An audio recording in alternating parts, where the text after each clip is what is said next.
Welcome to the first episode of Aloo with A. For my first episode, I have my guest, Dimitri, aka Jizzle. What's up, what's up? And today we're just going to talk about, I guess, mainly lifestyle, childhood, what it's like to be a father. Yeah. And just different obstacles that he's been through. For sure, for sure. You want to tell them a little bit about yourself? Yeah. My name's Jizzle. She gonna put the Instagram and the YouTube and the X and the TikTok up there. You know, this my homegirl, this my little sis right here. We just trying to get it popping. Y'all like, comment, subscribe, share. All of that. Let's run it up for the 580. I'm supporting anybody from the town that's trying to make something shake. Y'all holler at me, y'all support my homegirl, and we gonna get into it. Let's go. Doing literally my first episode. Episode 1. We're gonna start it off right. Okay. How are you doing mentally? Mentally, I'm doing good mentally. Doing good. You know, life moving smooth. Just turned 32. When was my birthday? 2 days ago? 3 days ago, just turned 32. I'm in a good place in my life. Everything's going well for me right now. What do you feel like year 32 has in store for you? Man, year 32, you know, a lot of times, I didn't see this far, you know, so it's crazy turning 32. It's crazy, because, you know, a lot of my life I didn't see this far, so it's a blessing to be here, man. Now I got to make it to 64, so. I like that. Right now, yeah. What is one of your favorite quotes? One of my favorite quotes, I would say, is the 5 P's. Proper preparation prevents poor performance. It's my favorite quote. What does that mean, like, to you? It means to be ready. You know, be ready. You know, always think ahead, always be a foreseer. And when that time comes, whenever that window opens, you ready for it, that opportunity, that moment, whatever it is in your life. Because one moment could change your whole life, so I stay ready at all times. I agree with that. I agree with that. So you have kids. How many kids do you have? I got 4. I got a oldest son. He a sophomore this year. Then I got Demaya, my second oldest. She 12. I got Jolene. She the third oldest. She 4. And then I got baby boy. He about to turn 2 next month. I got Junior. So terrible twos. Terrible 2. Keep showing your toes. He turned it up too. So, as a parent of both genders, how do you navigate your parenting style with male and female, or like vice versa? What I could say, man, it's crazy. Boys is mama boys, and girls is daddy's girls. That's my number 1. That's my number 1, man. The girls, they love their daddy. They love getting game from a male. And the boys, they try to do their own thing. But when they want to get comforted by mama, they some mama's boys, man. But, you know, they love daddy too. They just trying to pave their own way. So you got to let the boys bump their heads and the girls soak up some game so they could be ahead of the other girls, you know, that might not have that same relationship with their daddy. But, you know, all my kids love me. I love all my kids, and it's been a blessing, you know. It's just, you know, the girls is easier to deal with. I'm a girl dad for sure. So what is something that you really try to instill in your kids? The main thing I instill in my kids is to be prepared. You know, I prepare my kids for life, you know, every day. You know, mama and daddy's not going to be here all the time, so I try to tell them, like, hey, this is what y'all got to do. Because this is what I learned through life, you know. I went through life having to learn things on my own, and I try to give them the game, the stuff that I had to learn on my own to make life easier for them.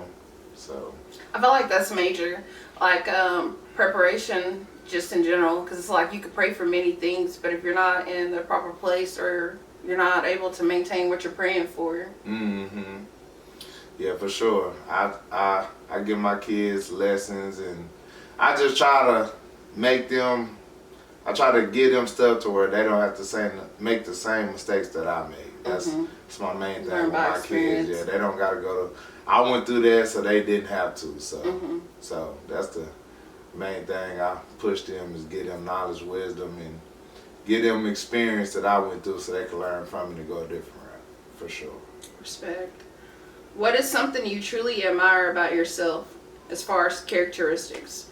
And what is one word you would use to describe yourself? You sound arrogant. Yeah.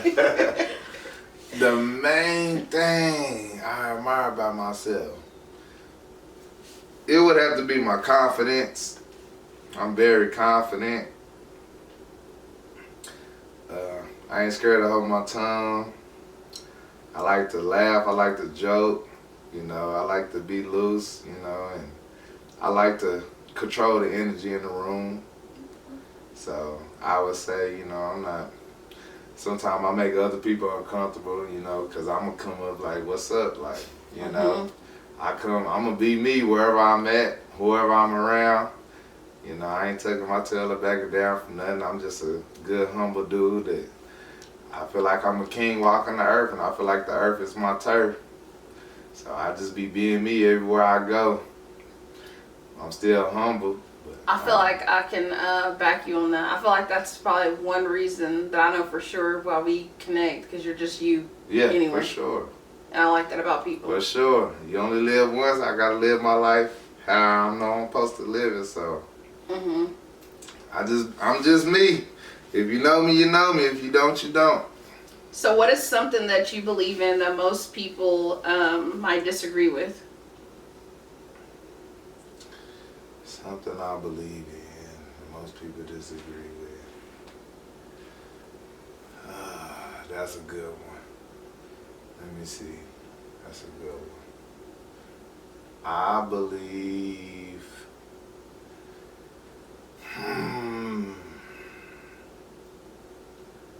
I believe that, I don't know if everybody knows this, but I believe everybody has my main thing I believe in is everybody has a purpose. I believe everybody has an individual purpose, and I feel like if we all use our purpose for the right reasons, I believe that's how you become successful in life, and that's how you live your life. So I just believe until you found your purpose, no matter what you're doing, you might be, other people might think you're successful, or you might think you're successful in what you're doing, but until you're doing what you're supposed to be doing, I believe that you wasted your life. So that's my personal belief. I believe everybody has a purpose. Until you find that purpose, your life is worthless. That's my personal opinion.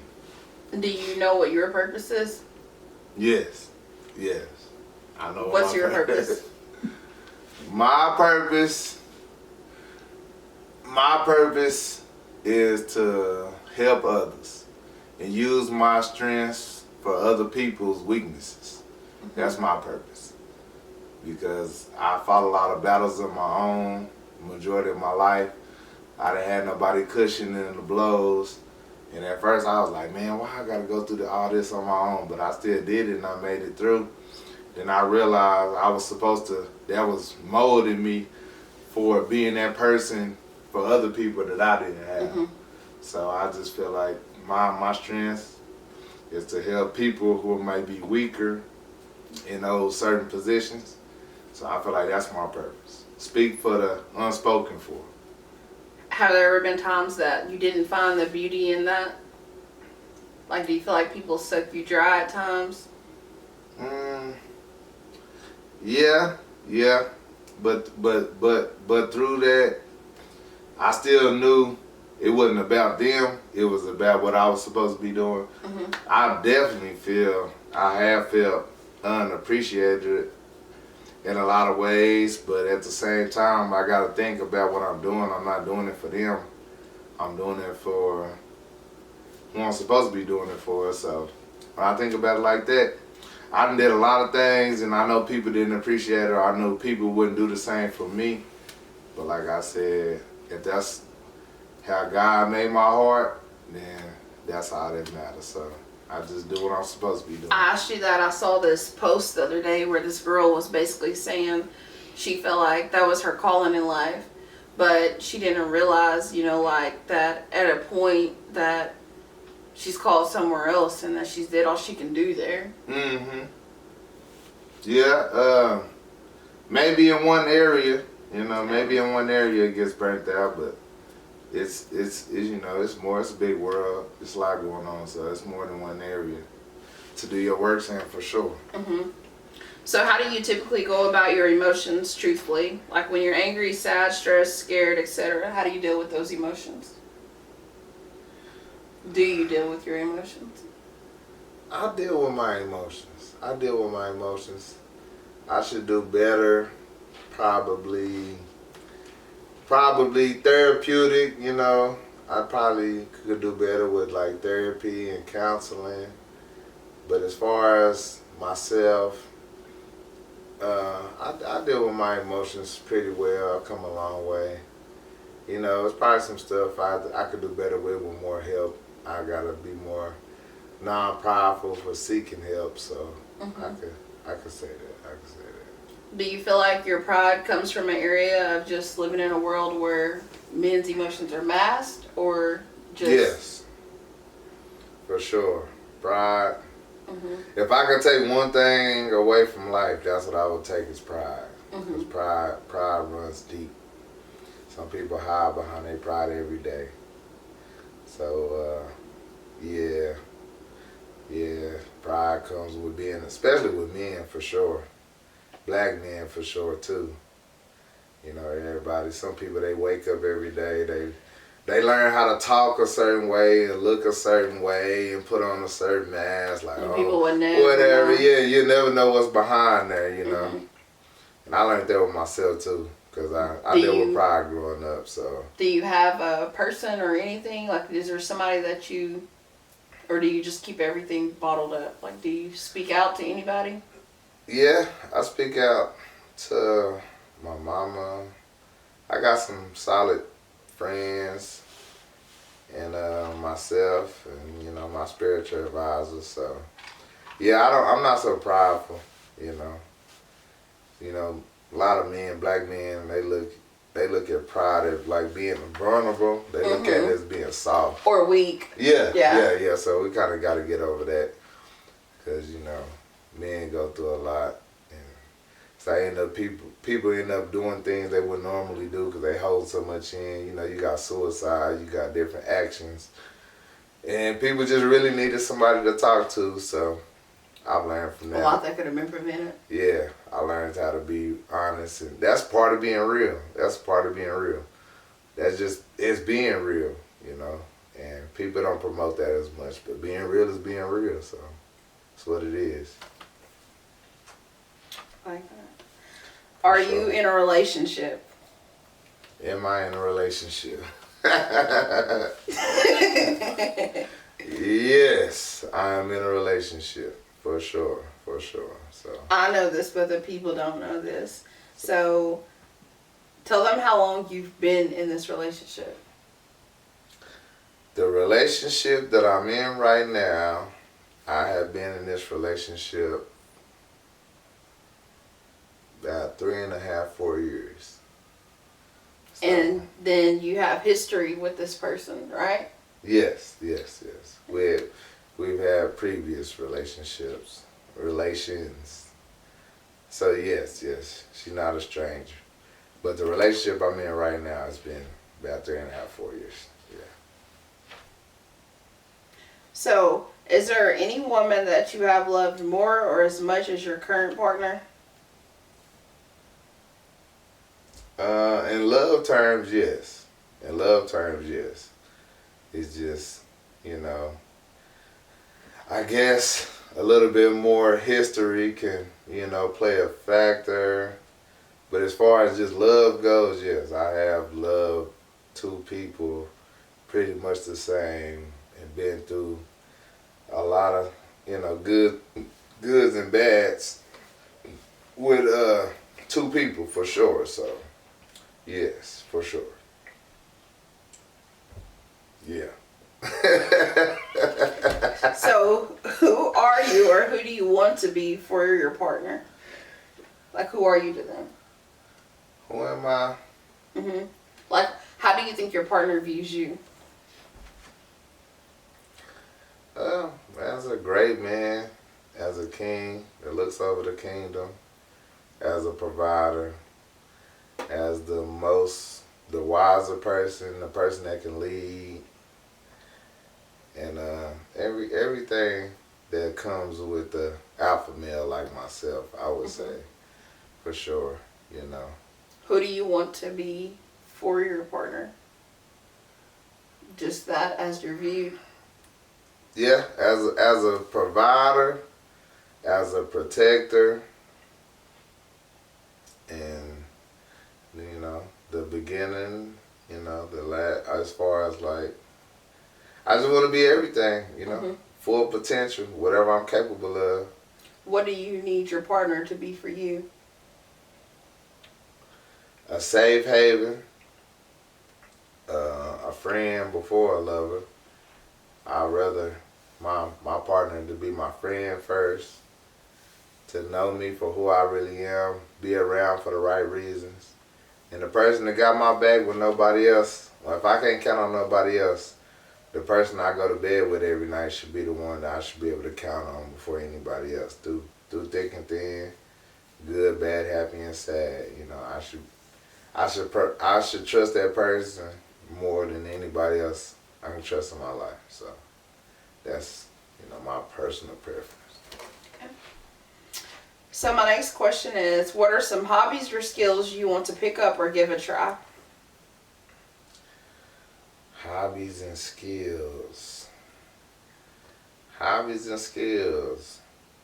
Well, I want to further my education for sure. I always saluted and respected educated black people, black men for sure. Mm-hmm. So, it's a flex. Yeah, for sure, man. I always wanted to be an educated black man, make my mama proud, give me a degree, walk the stage at least one time in my life. So that, and the skill that would go with that. But I would say I wanna be a business tycoon. You know, I would pick up that skill. That's the best skill that anybody that has a skill or a hobby, of course they want to make it profitable. So I would say learn business, be good at business, you know, be good in making a profit and learning, you know, taxes and what makes sense, what don't make sense, and killing the business world, you know. So that's what I would go for if it was me. So, since I know you, they don't. Tell them a little bit about hobbies or skills that you've had in the past. Like the truck driving, how that came about, or music, how you got intertwined with that. Yeah, music and basketball was my first love. Music and basketball, for sure. I've been a student of music for a long time. You know what? The main thing I want to be growing up, I want to be a journalist. Really? I always want to be a journalist. You should do an entry just to do it and just go from there. Yeah. Even if it's just a one-time thing to say that you did it. Yeah. I always been into history, African American history. When I was young, like going to Jefferson, like the book fair, I always went to the African American side. I always used to be the only kid over there. I could read, you know, slave books, learning about my people, my ancestors. I always been into that, my culture. Before I even knew my African background, before I personally knew about it. I always wanted to be a journalist. I always loved basketball. I always been into music. I've been rapping. I was rapping when I was like 3rd grade, freestyling in the back of Jefferson with my partner Jalen. You know, we used to be in the back of Jefferson freestyling. Made my first track when I was like 5th grade. Who's Jalen? Jalen Williams is my cousin Six, his brother-in-law. You know, that was my best friend. Before I even knew bro was my cousin on everything. Me and Jalen, we used to be rapping and stuff.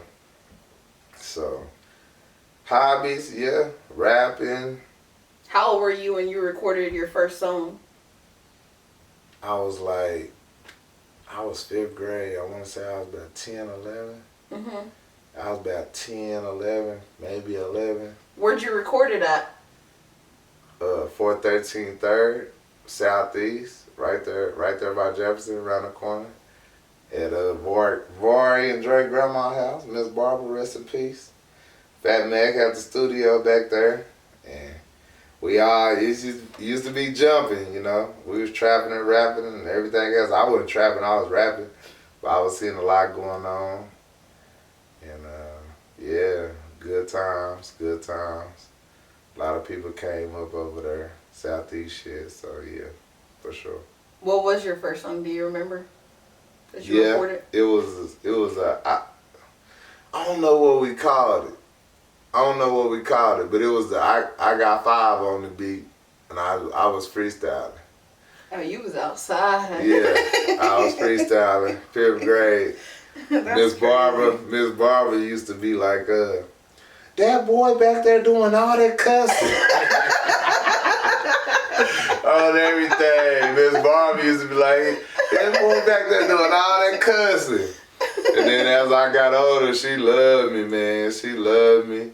You know, she seen me come up, but, you know, I always been a raw.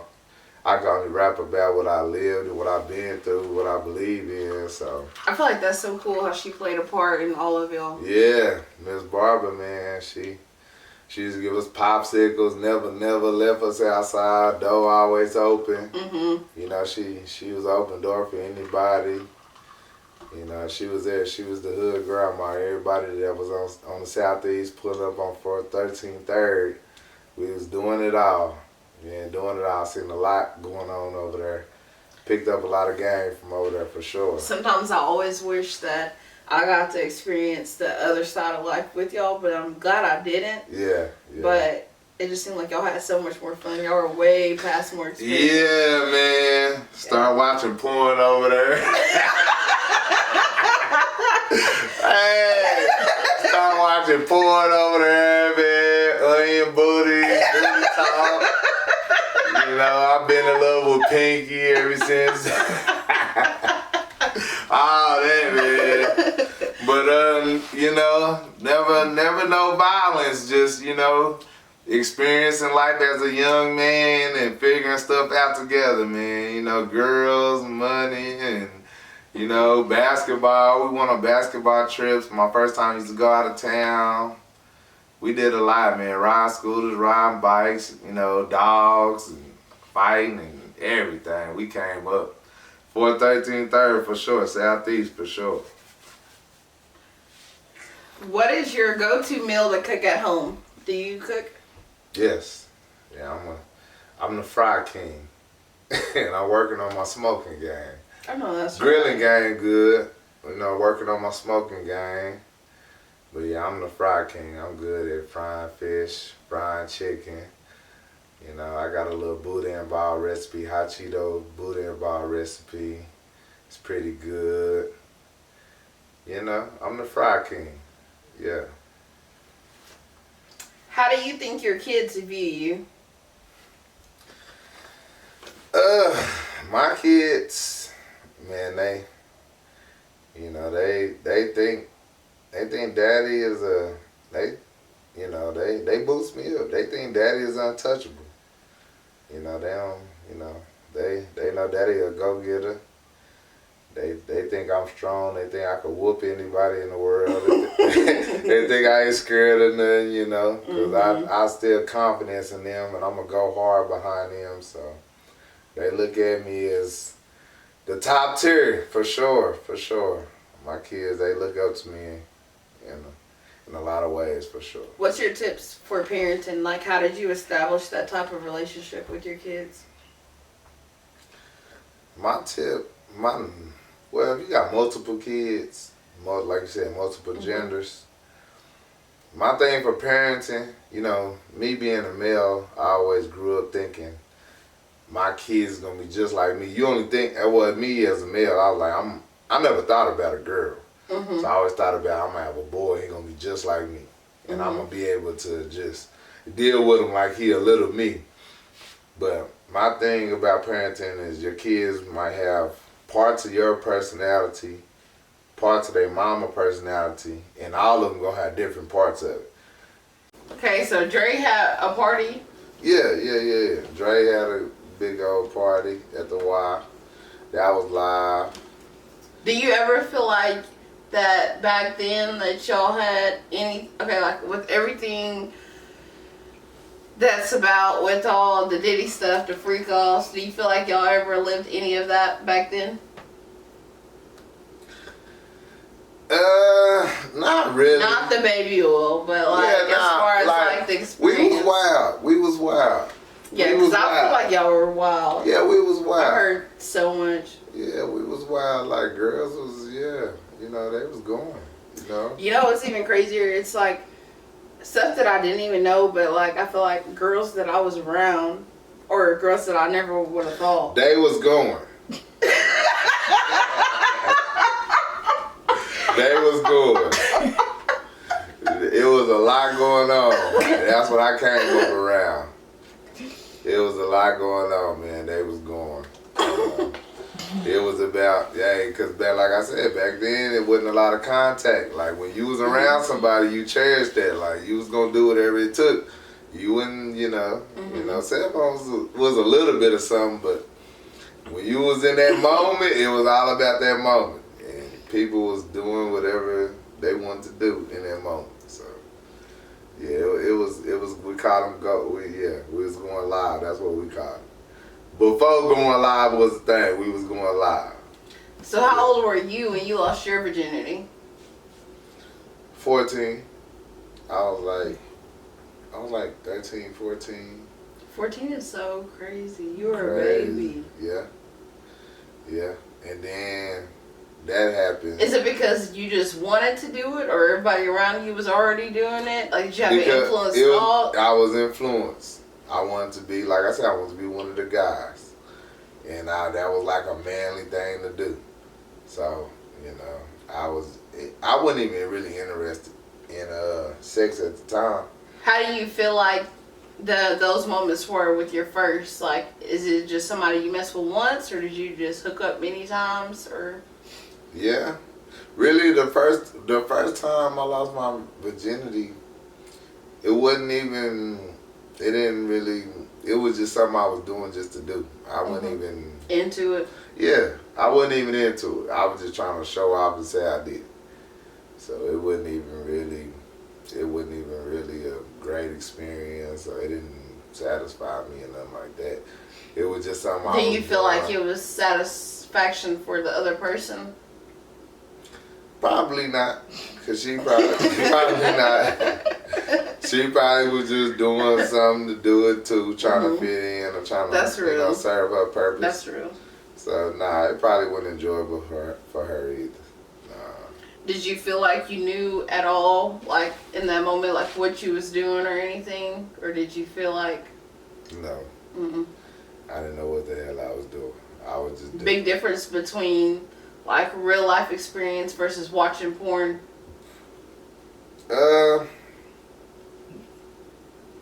Kinda, but I guess porn was all I knew, so I was just trying to do what I seen on TV type. Like, were you watching porn every day? Nah, not every day. I don't know who watches porn every day. They need some help. I don't know who watching porn every day. But, you know, young, like I said, we started off young, so that's how we knew. And you don't even know the porn stars, they doing this for the camera angles and for the that's it. they really not into it like you think they into it. So you thinking what they doing is cool, but the whole time they just doing it to make it look a certain way. They really not even into it how they supposed to, you know. So. Is it crazy to you how everything transpired with all that? Like how now there's OnlyFans?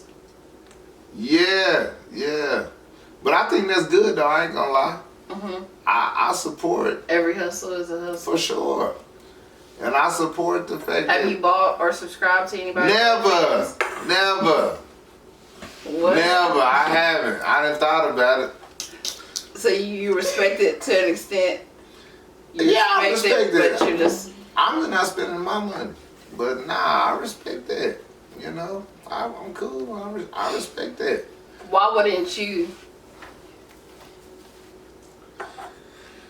You know, I'm at a point in my life to where... Done seen it all, done did it all. Yeah, and I'm not trying to look at nothing that ain't got nothing to do with me. You know? I'm to the point to where... Yeah, I'm not trying to look at nothing, especially... Okay, like I said, I would look at these... Okay, let me let you. What about, like, you know, like how people can post even, like, content or stories for you to subscribe to, like, through, like, Instagram or other stuff? You wouldn't do that either? Pay for it? Mm-hmm. No. I got... Not even 99 cents? I got what I need at home. You got $5 in your Cash App right now? I can't pay for... I'm not no... Nah. Not even giving nobody $1? I mean, hey. I'm going to be honest. All I can do is be 100% honest. What is your love language? My love language. My love language. Touch. What I do, what I want somebody to do to me. What you want somebody to do to you? Like, what do you prefer?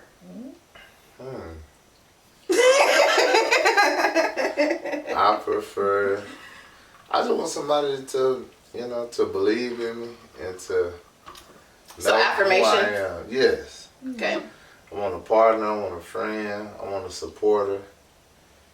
I want somebody that adores me and see me for who I am and know what they're getting into, know what you're getting into, and be all the way with it, you know?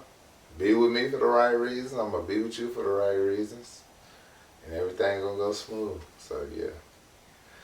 It's my love language. That was going to be my next question is, you know how people have like all these requirements, but it's like, can you give what you're asking for? Mm-hmm. Yeah. You know, I believe that men and women play different roles, but different roles, but one goal. Different roles, but one goal. I like that. So, you do this, I'm going to do that. We put it together. We moving this way. So, that's what I believe in.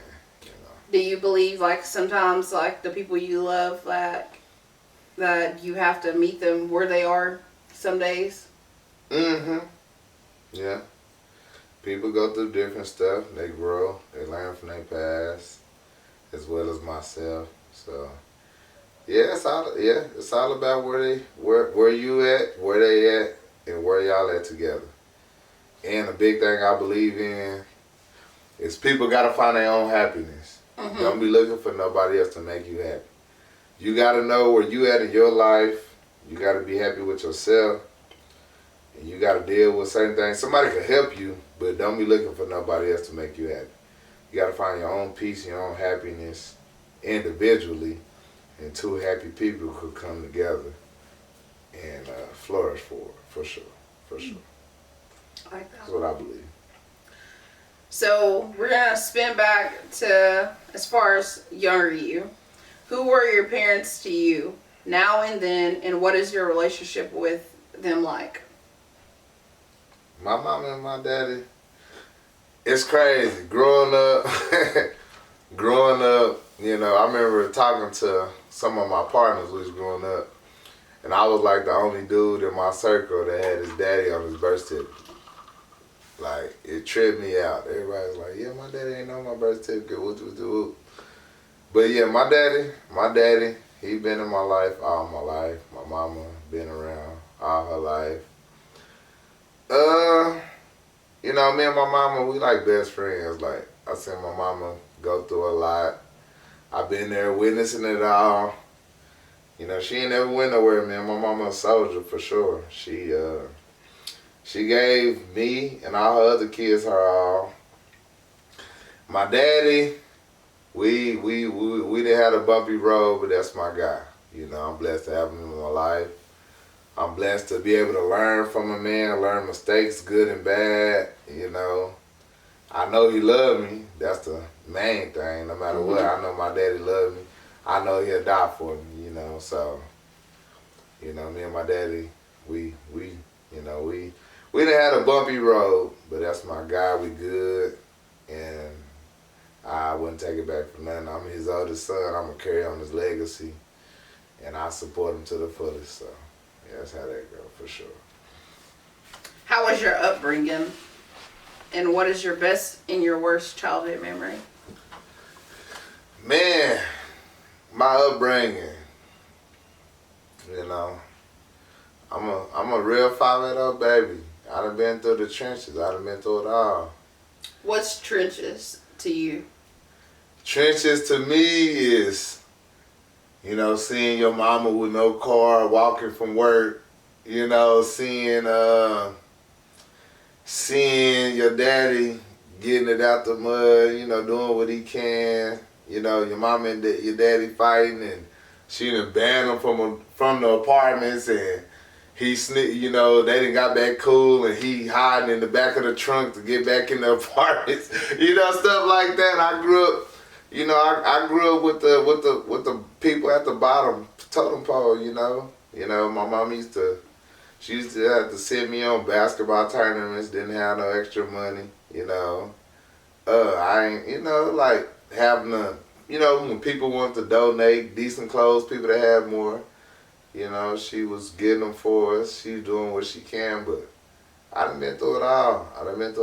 Like, I done really been through the trenches, the bottom, you know, for sure. So, growing up, I feel like I seen a part of life that a lot of people didn't see. Like, my mom, she from California. My daddy, his daddy was born here, but he really from Hobart. So, we didn't come from a lot. You know, it was times I used Where were you born? I was born in San Diego, California. I was born. How old were you when you came to Ardmore? When I came to Ardmore, I was born in '93. I think my sister was born in 2000. I think we moved out here. I think I was about 7.5 when we moved out here. Do you remember life before you came here? For sure. Did things take a turn, or was life pretty much the same? You just switched locations? Things didn't really take well, let me see. The economy took a turn, I want to say, as far as the culture shock. Mm-hmm. You know, we was living in the hood out there for sure, but it wouldn't. When you that young, you don't realize it. You know, we grew up on Imperial, Southeast, San Diego. You know, it was fun growing up from what I remember. But now that I look, you know, prices was getting high. California pretty high. My mama didn't want me and my brother to grow up without our daddy, so she moved to Oklahoma. And like when we came down here, we was living with my grandma. She had a house full of kids and grandkids, and it was fun growing up around my family. That's one thing I can say. I grew up around my daddy's side. I ain't really grew up around my mama's side. So yeah, you know, it was fun. My mama had a little bit. It's cheaper out here, you know. So we still have you revisited where you're from as an adult? One time. I went back to San Diego last March, and this October right now. Yeah, I went back to San Diego. Trip me out. My godmama still stay in the same apartments. I went to the beach. You know, a lot of Mexicans that took over. I didn't see a lot of black people in the hood no more. I went to an all-black school. I remember just being around a bunch of black people and just having fun, being a little kid, living my life. But I see a lot of black people that moved away. I think it's because of what you call it, gentrification. I think that price is getting high, hard to afford stuff. So yeah, I'm glad we in Oklahoma. It ain't too bad out here. So yeah, everything going smooth so far. But yeah, it was a difference. We got dropped off. We rode the Greyhound. We got dropped off right across the street from the VA. So when I got here, when we got to Dallas, my mom was like, "Yeah, we almost there." I'm looking at Dallas. I'm like, okay, this kind of cool. Then an hour and a half later, we get dropped off at Ardmore. I'm like, what the hell? I'm like, where we at? I'm seeing tanks. I don't see nobody. I'm looking at the VA. We was right next to Miss Christie's daycare. Shout out Miss Christie. She used to watch us when we was young. But yeah, but Ardmore is a hometown for sure. I started in Cali, man, but I'm Oklahoma bred for sure. I'm 5'8" baby, no matter what. Were you second or third grade when you came? I was second. Okay. I was second. I went to first grade out there. It was called Sojourner Truth. I went to all-black school on Imperial in the Southeast. Lived in Genesis Apartments. Went to first grade out there, and I was second grade when I came out here and went to Jefferson. I went to Franklin first. And then my mama got her own house in Chickasaw Hills. Then I started going to Jefferson. Went to Jefferson all my elementary years. Are you native? No. Okay. No native, We got a Freedman's number. I think I got some native blood, I believe. But I think the native guy that had my family, I think he wasn't claiming his kids. I think my ancestors was his kids, but he just wasn't claiming them. But I believe I got some Chickasaw blood. Okay. But yeah, I'm a straight African. So I'm gonna just revert back. You touched base on like your upbringing and how it was like, as far as like the relationship that you did get to see between your parents. Yeah. Do you feel like that had an effect on your love life once you grew up? Like, do you feel like you were toxic?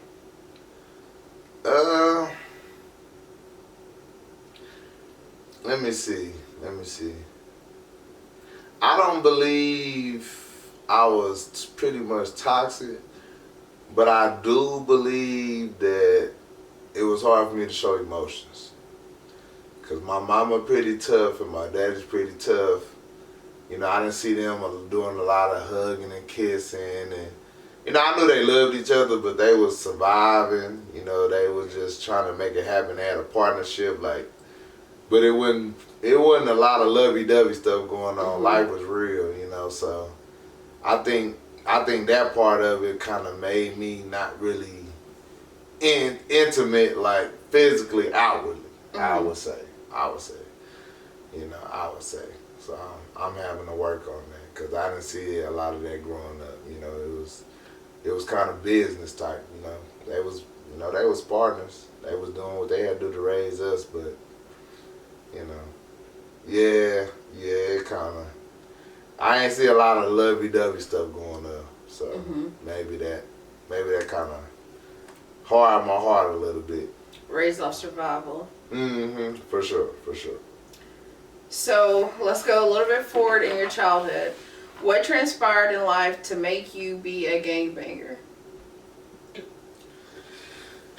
I didn't read that question.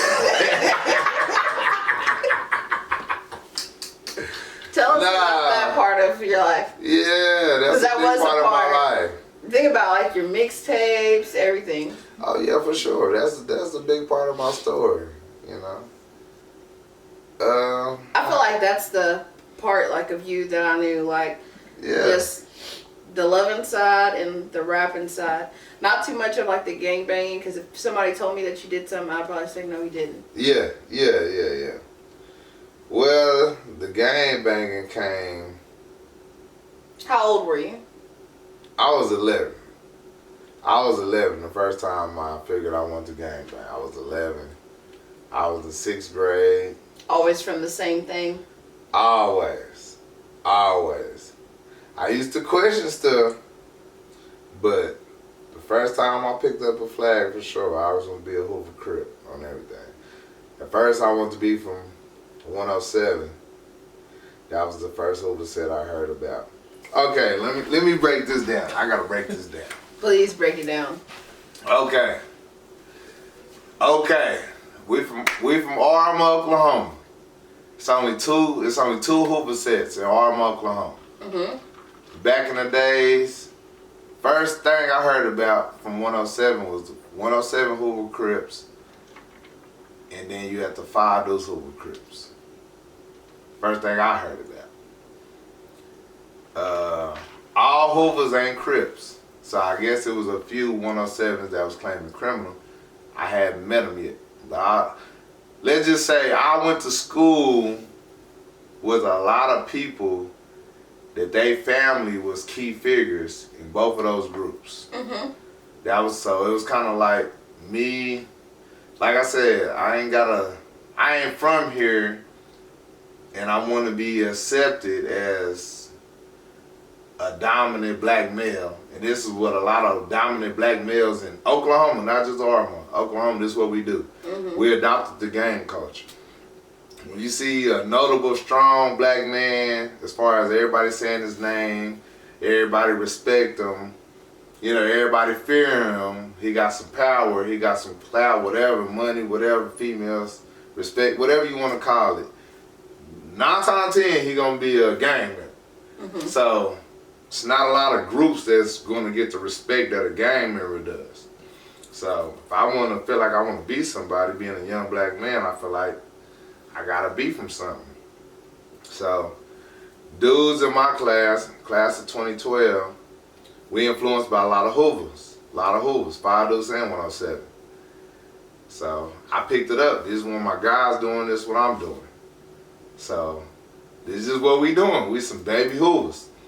But it's crazy because, like I said, a lot of people, their family is in it. My family isn't in this. I'm picking it up from these guys.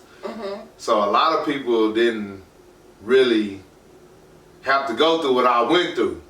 You know, a lot of people didn't have to go through what I went through. I'm like, this is what we doing, this is what we doing. I was one of the first to really take that all the way, you know. And a lot of my guys got Hoover love and all that, but I was like, once my name got the ring and I had to stand on that, and it just graduated. It just graduated, and it became a big part of my life. So just want to be accepted, really, at the end of the day. I ain't never been scared to fight. I ain't never been scared. I've always been loyal. I always like, hey, if this is what we doing, this is what we doing. I'm rocking out. It started with like, you had 010 when I was in middle school. You had 010, they was 8th grade. They was a mixture of Bloods in a couple of neighborhoods. Then you had 011, they was mostly Bloods. The only people from 011 I remember that was Crips was Rod Mitchell and my cousin Alex. Everybody else they was riding with 010. But everybody else was on the Blood wave, and I guess we was just being different. We was 012, so we was on some Hoover shit, and that's just what it was like. You know, my partner, his daddy and his uncle was the big homies. Then my other partner, his cousins and his uncles, and some more cousins was the big homies of Hoover. So we was influenced by the Hoovers. That's just how I went. I got introduced to it, and you know, that's what it was. That's how it went when I was coming up. We had to stand on it. Your name, you know, you get to throwing it up and taking pictures, and your name spread, and people get to ask you, what you from? You gotta say you from Hoover. You know. Did you make your own name, or was it given to you? Okay, I got 2 names. So the name you first know me by is Locsta. I gave that name to myself. I got that name. You know, I was young. I like that one more. Yeah. Locsta got a nice ring to it. And I lived up to it. Yeah. You know, like how everybody used to have stuff plastered on MySpace or Bebo and all that stuff. Mm-hmm. All those different edits, like with the stars and stuff like that. Yeah. It gives that type of vibe. You know, I just knew I wanted to be a Crip, and I knew every Loc was a Crip. And it's crazy because I got that name from my big cousin. You know, he was a Hudster. And I was like, I used to call myself D-Lo. And then I seen Hudster, and I was like, well, I'm a Loc. I'm going to name myself Locsta. And I just went with that. My name used to be D-Lo. I turned it to Locsta. And then, like I said, that was when I was still learning how everything go. But when I met my big homies, we was riding around listening to Zero. And Zero, Fatherhood's Hoover colors is blue over gray. So he was like, we was listening to Zero. He said something about blue over gray. He was like, yeah, I'm going to name you BG. He like, your name going to be BG, blue over gray. And that's what BG stand for. A lot of people think it stands for baby gangster, but it stands for blue over gray, Fatherhood's Hoover colors. And when I started rapping, BG gonna sound like B Jizzle, so I used to say Jizzle. And that's the history of all my names, you know. I named myself Locsta. I live up to it. It stand on business. Because the definition of Locsta is like somebody that's gonna do whatever that's kind of crazy, like you just you a Locsta. Mm-hmm. You know. And I got a lot of Crip heritage. You know, I always wanted to be a Crip all my life, so I lived up to it not even knowing what the meaning was, but my real official street name is BG, and when I started rapping, I called myself, it's already a rapper named BG, so I call myself Jizzle. Mm-hmm. And that's how we get to be Jizzle. Mm-hmm. How far did gangbanging get you? How far in life? Mm-hmm. Like, what was the result of that?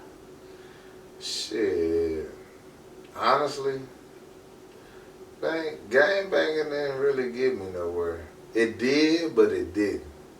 You know, it didn't get me far in life. It's a path that, like I said, you young, you don't really know what it means, you don't really know where it come from, you don't really know what come with it. And that's why people recruit kids that don't know what they're getting into. Because, you know, they don't really know what they're doing with their life. So it didn't get me far. I've been to prison. I done risked my life 1,000 times. We were talking a little bit about how the gangbanging doesn't lead you anywhere. For sure.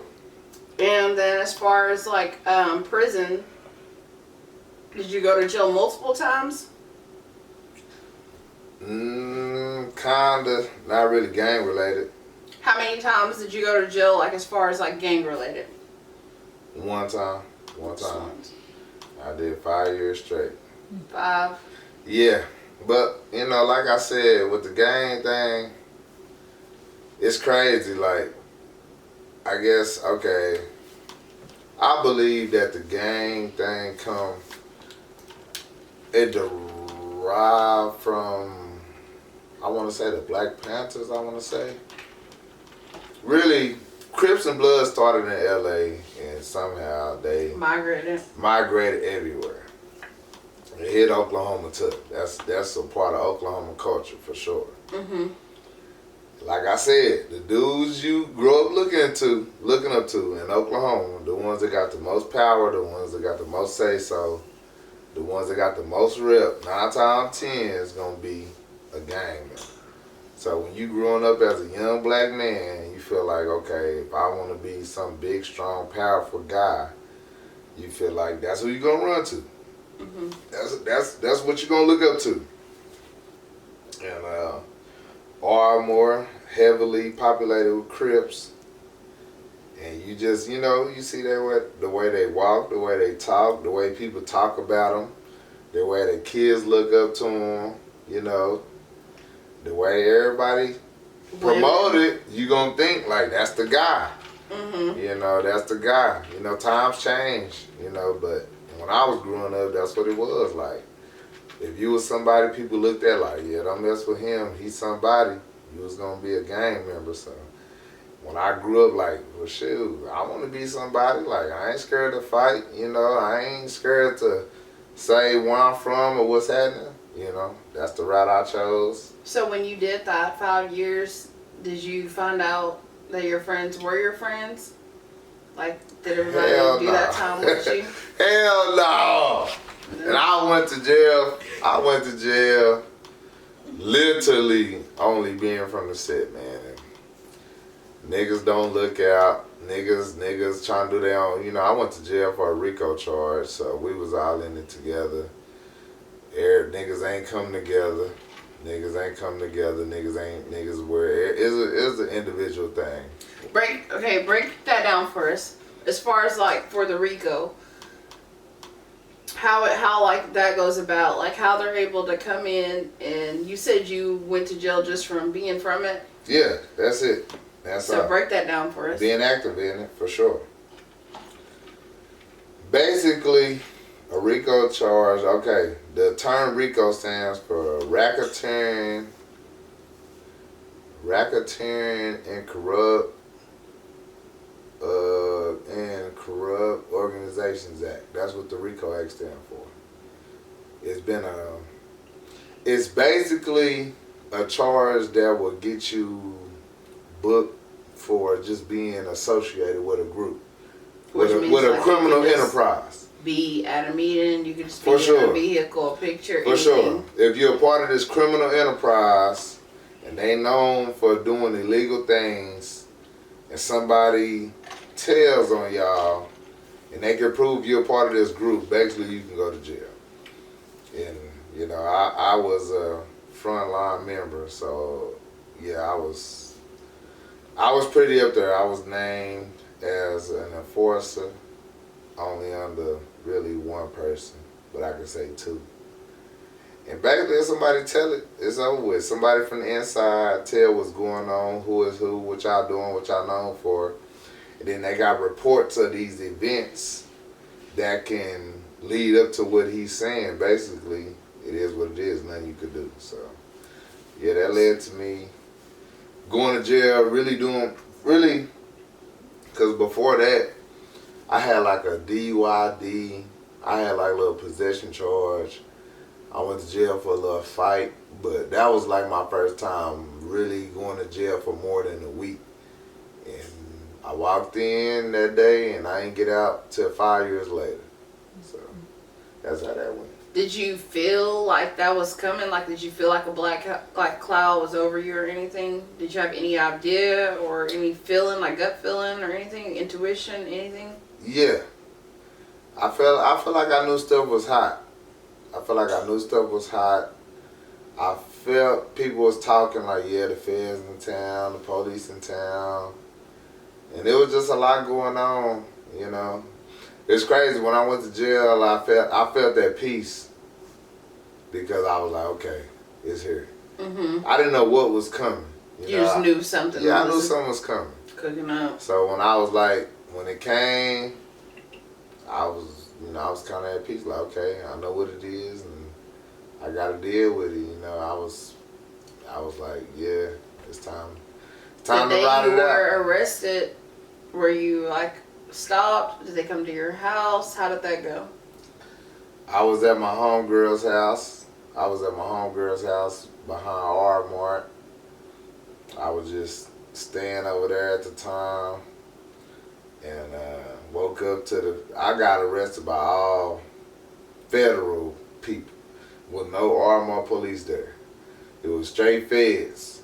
So get a big knock on the door, boom, boom, boom. I'm staying in the living room, she in the back. And I had a pistol on me, so I'm like, damn, they probably finna run in the house.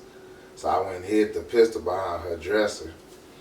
And I was like, man, you know, I ain't gonna put her and her kids in danger. So I was like, I opened the door and I just see a bunch of lights, a bunch of beams all over my body. Like, I couldn't even see not one face. I just see a bunch of lights.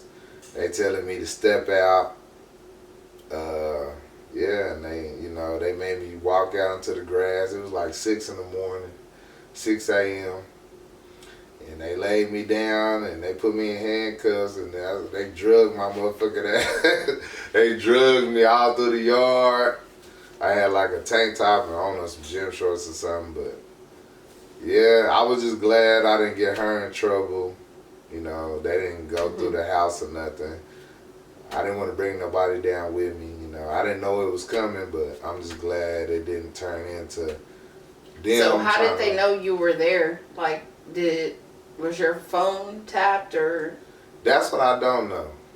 I don't know how. I don't know. You know, rumor has it is that, you know, the homegirl, her baby daddy was one of the homies that got locked up too. So rumor has it is that they was coming there looking for him and they found me. But I can say, I don't know. That's one thing I can't say. I don't know. I don't have any knowledge of any wiretaps, or I don't know how they knew I was there. But did they ever go to residences that they knew you resided, like your woman or your mom's or anything looking for you? No, because the resident I was at, we had moved from. At the time, my girlfriend, she was staying with her auntie. So I don't even think they had a residence for me. So, like I said, I don't know if they just knew I was there, or I don't know if they were just watching. Like I said, her kid's daddy was staying, that was her baby dad at the time. I don't know if they was looking for him and they got me, or I don't know if they were just knew I was there. And my vehicle was there. I think I was driving my vehicle. So when they picked you up that early, where did you go? Did they question you then, or? Now I was in like the front seat of Impala or something like that. Front seat, everybody got FBI tags, ATF tags, DEA tags. I didn't see no arm or police at all. I got arrested by straight federal people. What was your emotions like? Task force just seemed so real. Yeah, I really didn't know. I was like, man, I'm going to the feds, huh? I just asked them, I'm like, I'm going to the feds, huh? They was like, yeah. You know, and I'm like, that's crazy. I'm like, I ain't gonna lie, I was so young, I didn't even care. I was just like, it is what it is. Like, I'm gonna ride it out, you know. You just knew it. That's what came with it at that point. It was just, you know, at the time I was numb to it. So at that point you didn't know why? No, didn't know. No, I asked him why you got picked up. I asked him. He told me, he was like, you know what the you know what racketeering is? And I was like, nah. He was like, you ever heard of the RICO Act? And I was like, yeah. He was like, that's what that means. And I was like, all right. Then they took us. They took me to the back of Carter County jailhouse. When I pulled up, I'm like in the front seat of this Impala. I pulled up, I see a bunch of chairs in a circle, and I seen Vari, I seen a couple of more of the homies. They was already sitting in the chairs. So I was just like, I'm riding with my guys. I like, if they got us, they got us. I know who I am. So did everybody look confused? Yeah, everybody was confused. Did y'all like to talk to each other? We wasn't talking at that time. Y'all was all just looking. We wasn't talking at that time. But I know Darren Cully, one of the Ardmore detectives, you know, he used to pull me over and mess with me. I done made songs about him and everything. And I used to mess with him like, yeah, I know you want me, but today ain't the day. I was like, yeah, you ain't got me today. Today ain't the day. And then so when he finally got me, he was like, yeah, Washington, today is the day. He was like, today is the day. Yeah, today is the day. And I like, damn. Is this the one where it was getting shared? He's the one that has your mixtape got still? my CD. And he need to turn it in, because we need that copy. Yeah, we need that copy. You ain't listening to it no more. But yeah, they used to be on my bumper tough, man. They used to be pulling me over every chance I get. How many of y'all did they pick up that day? 12 of us. 12 of us. Yeah. So were y'all all held at the county together? Yes. Yeah, we all got put in a circle. We all got arrested, you know, and they took us in one by one.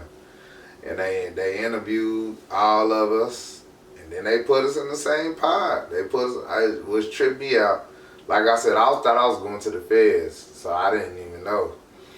But they put us in the county. They put us in the state pod. Two of the homies was already in the county, and they got served up under their door. That same day? Yeah, that same day. They was already in the county. That morning or after y'all already? That morning. They was like, here, y'all got some new charges. And they kind of cleared out the pod and made room for us. And they put us in the same pod, and it went from there. It was just... So y'all were in the circle and y'all just weren't talking at that moment just because of what was going on, or like y'all all had feuds or whatever?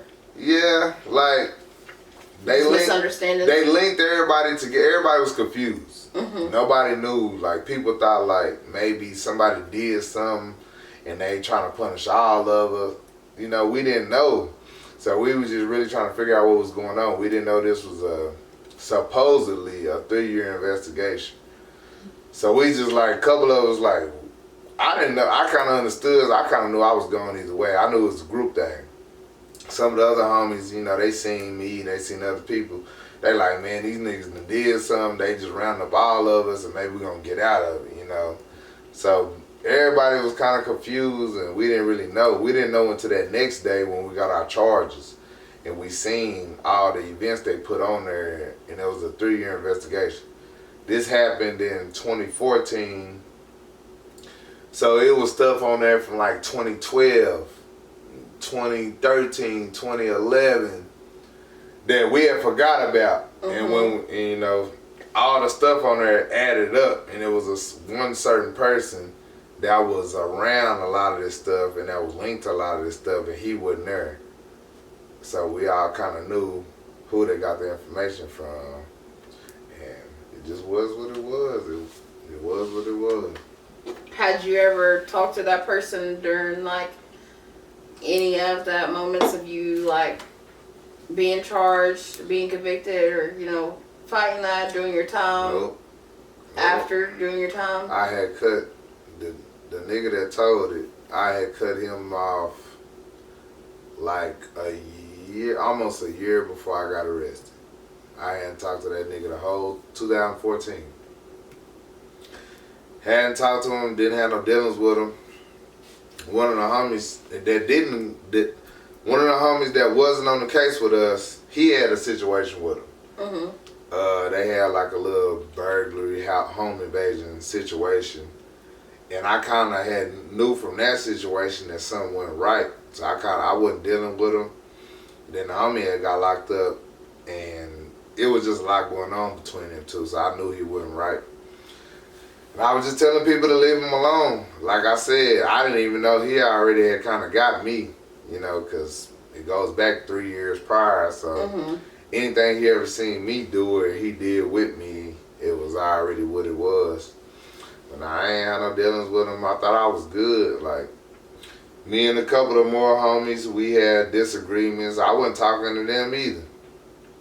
So, like, that's why when we was locked up, it wasn't like, oh, yeah, like, you know, we in this together. Some people had already went their own separate ways. But we was already linked off our past as one group. And that's why it was just, you know, these 2 or 3 niggas do their own thing. This nigga do his thing. This nigga, it was just a lot of separation. We didn't come together as a group like, hey, nigga, we in this together. We're going to try to fight this together. We're going to try to figure it out. Like, everybody was kind of doing their own thing and doing what was best for them, you know, and it wasn't no unity, you know, so it's crazy. Like, you go to jail or go to prison for being in this group, and this group wasn't even together, especially when the white folks got involved. They kind of broke us all up. Like, niggas thinking about getting home to their girls, thinking about their kids, and which is understandable. I ain't even do as much as you, or they really mad because of this. It wasn't no unity, and everybody was kind of doing their own thing. And it wasn't no unity, you know. Everybody got different sentences and different charges. Do you feel like you expected people to be as solid as you? For sure. But, you know, I'm not going to say like, yeah, I expected it was something like that. Like I said, like, when I came into the organization, I looked at it as a brotherhood. So I expected like, if we in this together, we in this together. And I was mad at. I'm like, man, they put us in here together. We could come together and beat them. Mm-hmm. So when I seen homies kind of think about themselves, and you know, that pressure bust pipes. You know, so the nigga that told on us, I didn't see him as solid as me. I wasn't really surprised by that. But I figured... What made you not be surprised by that?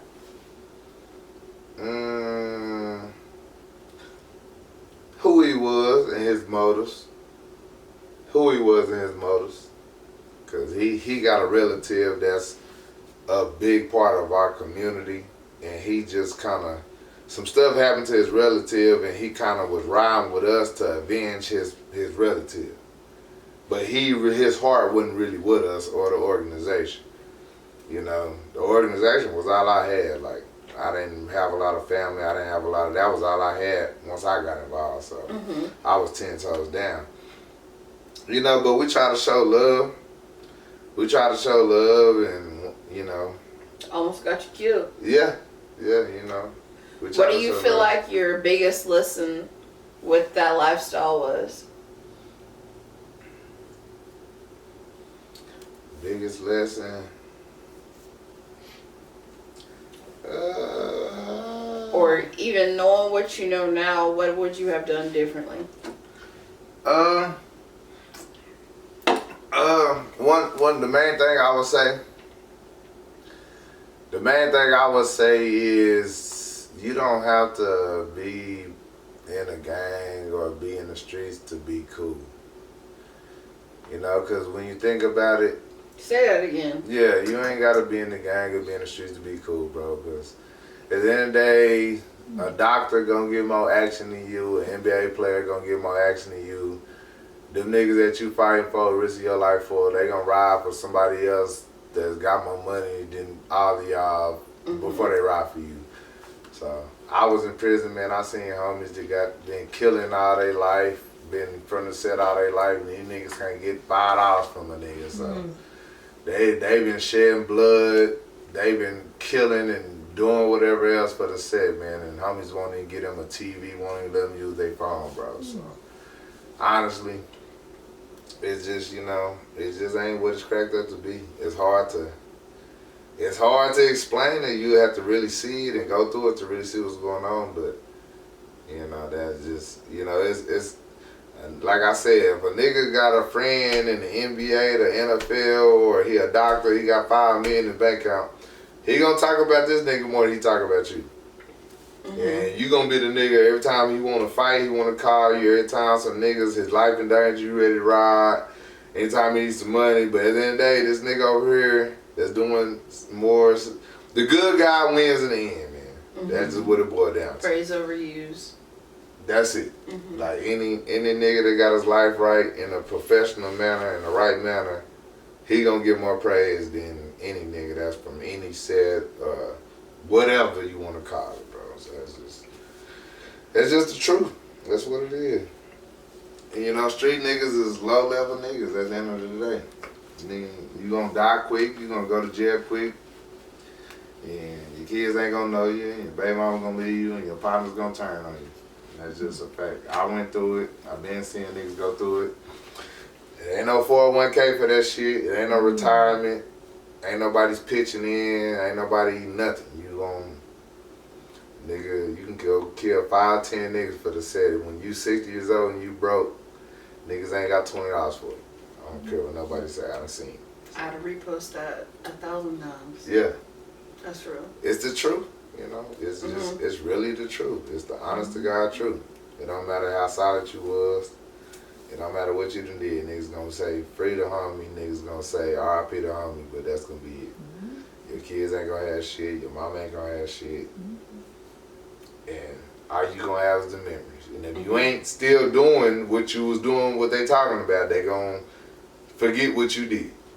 Everything you do, you gotta keep doing. As soon as you stop fighting, stop killing, stop promoting that bullshit, they gonna forget. So it's a bad investment. So as far as to the person that you've become since you've transitioned back into the free world, Mm-hmm. what do you feel like your why was? Like, what made you transition into who you are now? Man, I just realized I only live once. I only live once, man, and I had a second chance at life.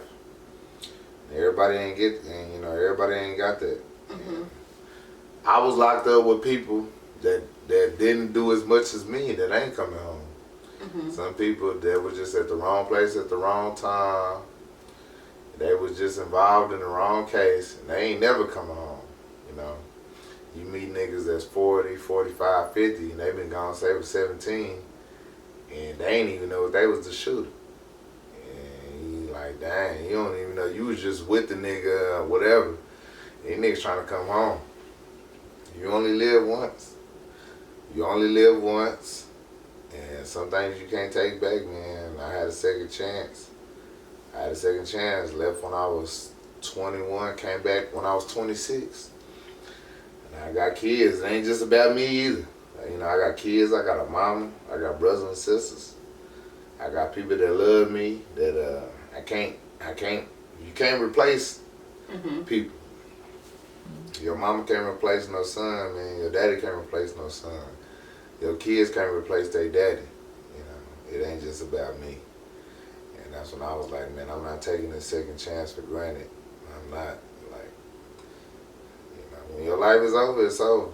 You only get one life, so I got a second chance. So I told myself, I'm gonna cherish it. I'm gonna rock it out, for sure. What's something you would tell your younger self?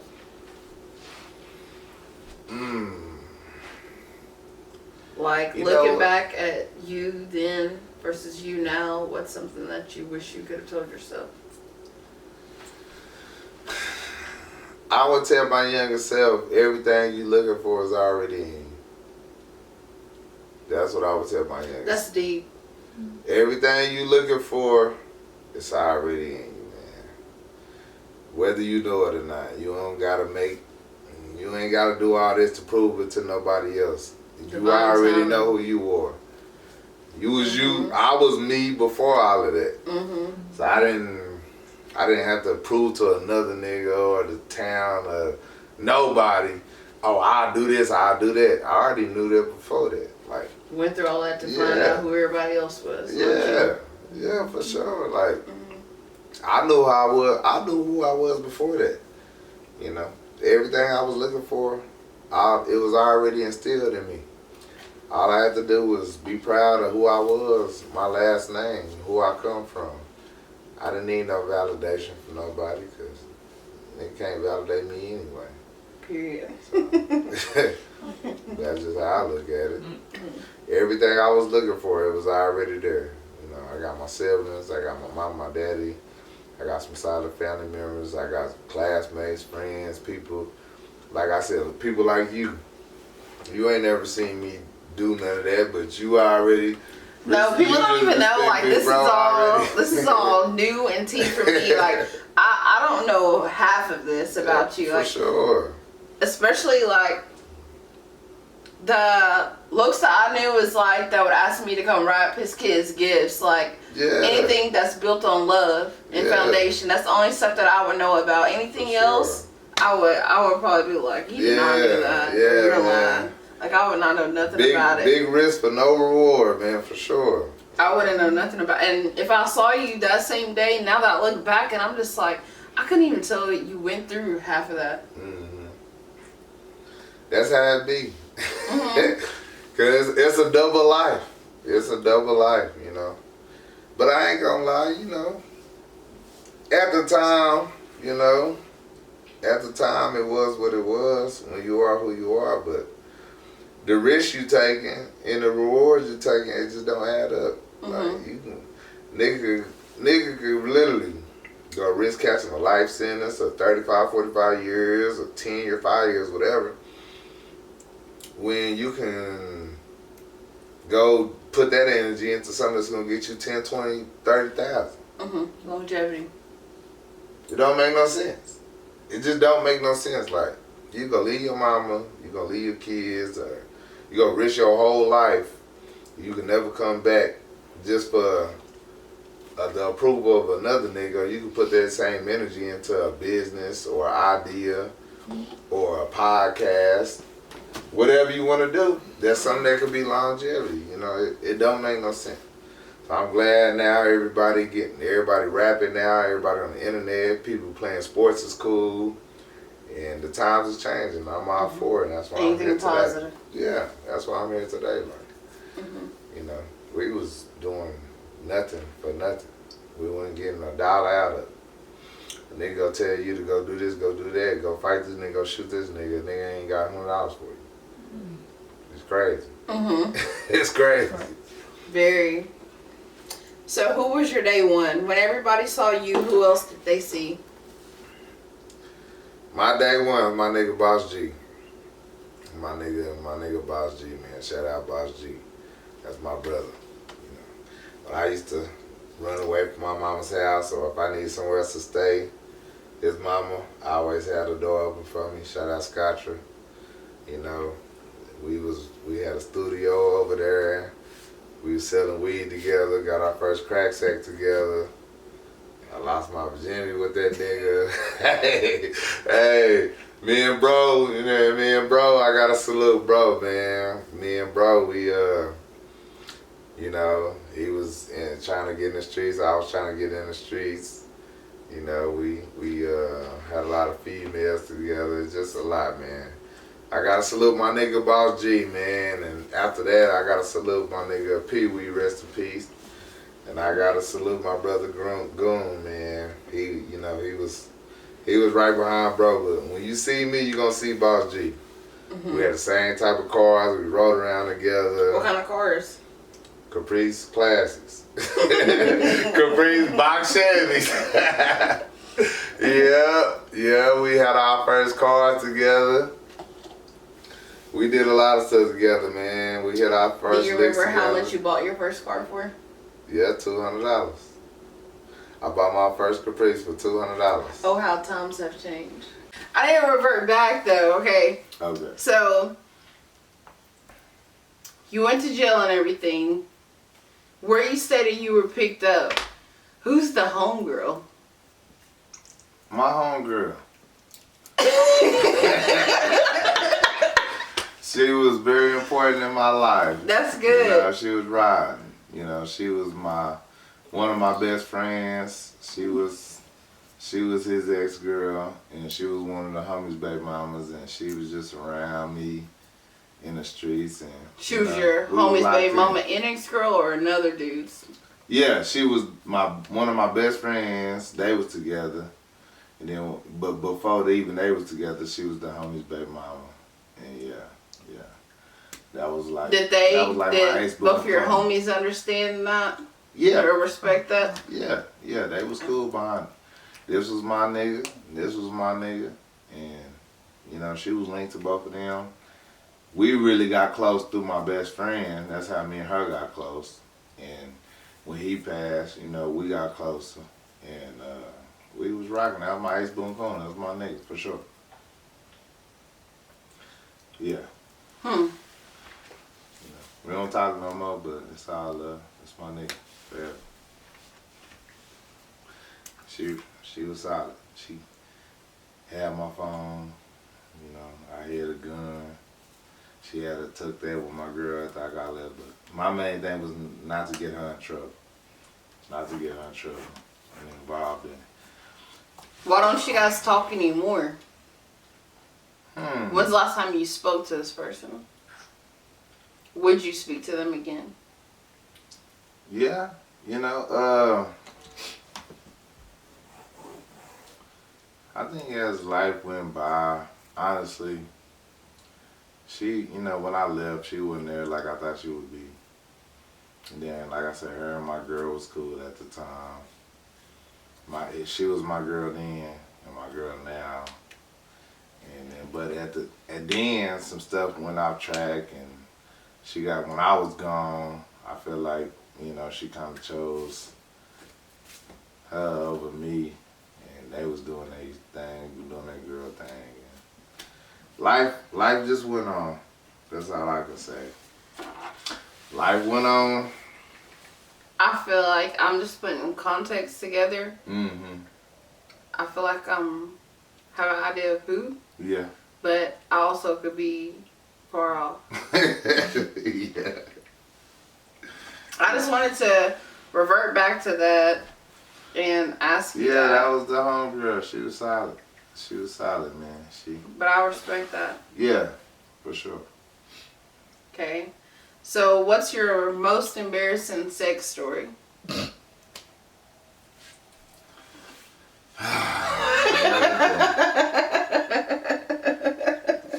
My most embarrassing sex story.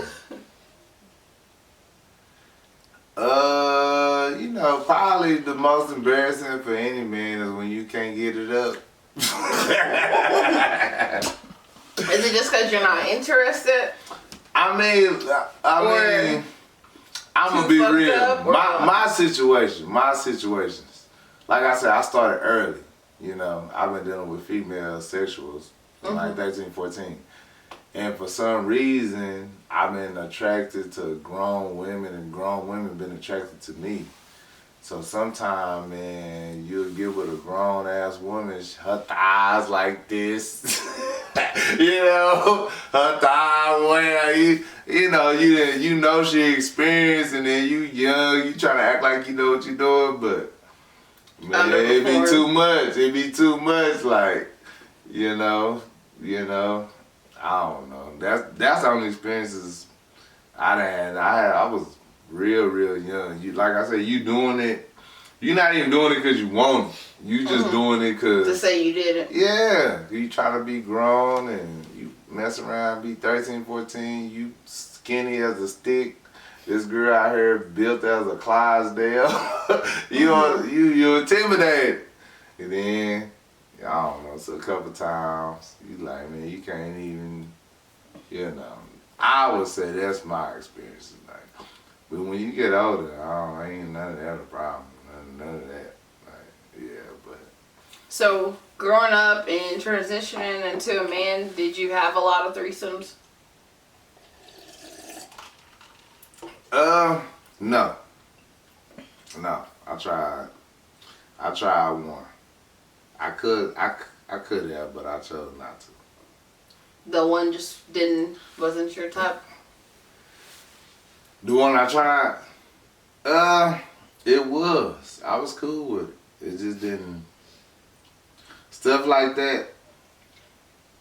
Everybody's situation different. My situation.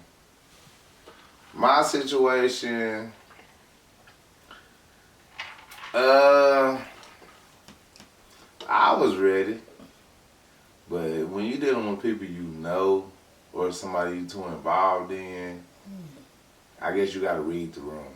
Mm-hmm. If you're involved with somebody. My next question was. What? Well, is it true that you set somebody up? No. They thought they were coming for a threesome, but things changed quickly? I didn't set them up because I believed that it was going to go down because I kept it real. It was my birthday. I think I was turning 18, 19. Free boy D. I was involved with somebody on a deeper level, but I was involved with somebody at the time that I was. You said how old you were turning? About 18, 19. Yeah, I don't know if it was my 19th birthday or my 18th. It was my 19th birthday. Yeah, it was my 19th birthday. I was young, wild. I was rocking with somebody, but I still had Old Faithful too. And I like, hey, look, this is my birthday. That's what I want to do. I'm like, hey, man, this is my birthday. That's what I want to do. So, both parties was with it. It went smooth, for a minute, but I guess, when people see stuff with their own eyes, it hit them different. They can't hold their emotions. But what I'm saying is I didn't set nobody up because nothing happened to the other person. Nothing happened to the new girl. Something happened to me. I damn near got tased. But tased? Yeah, she, I was I was trying to work both angles, and then the other person like, well, I'm cool. Y'all can just do y'all thing. My dumb ass trying to just do something for my birthday. I'm going crazy. The other person just looking, and they went crazy and pulled out a taser from behind the bed, and I almost got tased. So, what'd you do, run? man, I didn't run. I think I was just trying to make sure the person I invited that had the least experience was straight. Which didn't happen to her. Everything almost happened to me. I made sure she had a ride home, made it out safe. Crazy experience in my life. Never tried it again? No. Yeah, that's some, you got to literally know, like, so I would never put them people in that type of position again. And yeah, I don't even know if that's because I don't know if I could sit there and watch somebody I love getting hit by nobody else. So I can't even. That was my next question. Yeah. Do you recommend that, doing threesomes with people that you're involved with, or? I reckon. Well, it depends on who they are. It depends on who they are. Some people, I think it's this. You can be involved with one, but probably not both. Mm-hmm. Like, if you want somebody you're involved with, find somebody that y'all not involved with, that don't nobody know, that's from somewhere else. That just, yeah. I think that probably would go smooth. But two people that you know and they know you, and they gotta look at each other when they go to the grocery store and all that, and go, both people know them. It didn't work for me. Do you crave that experience, like to have it successfully?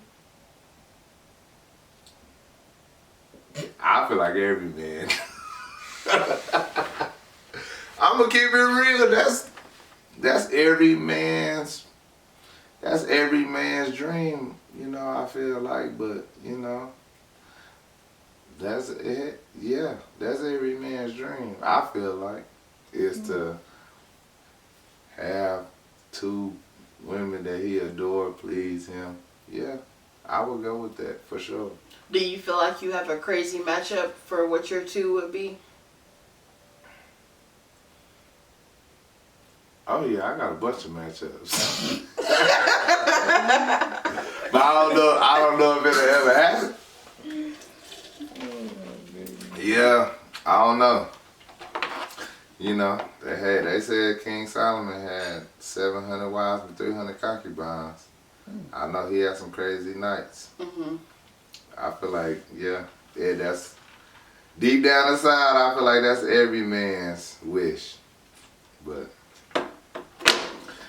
and people do it. Like I said, you can get anybody. You can get two people that's down with that. But it's all about who them people are. That's what I got.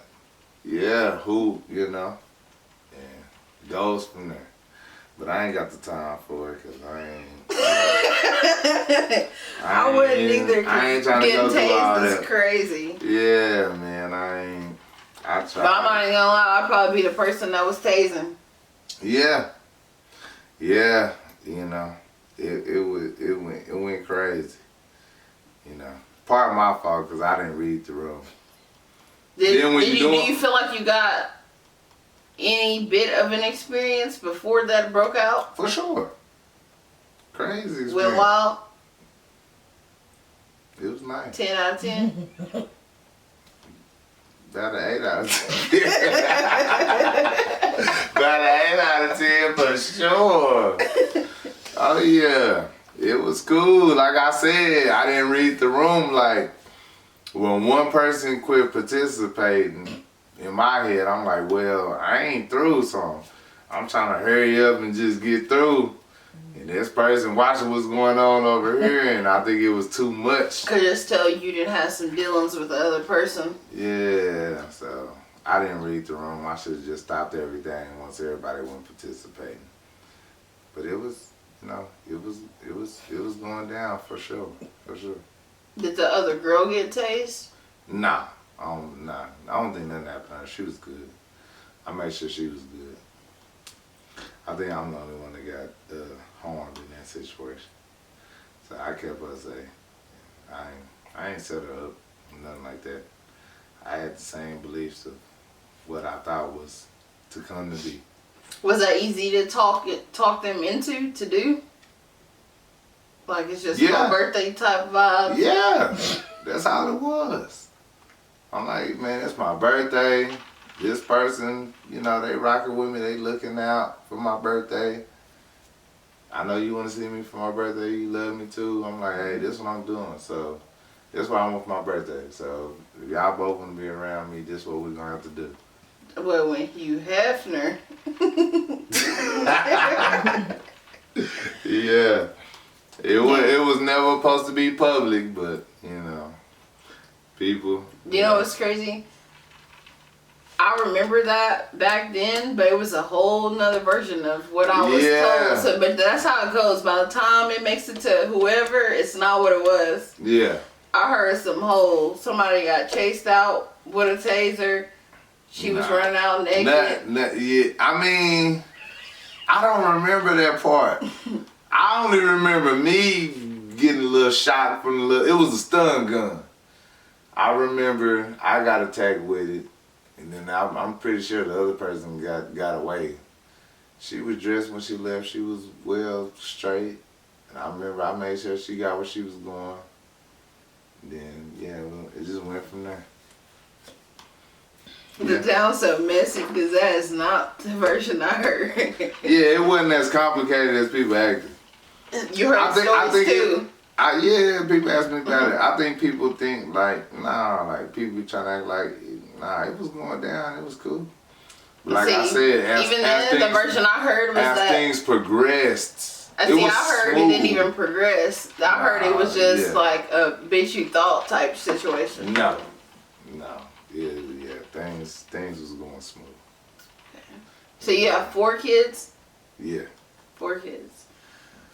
2 baby mamas. Do you have any abortion babies?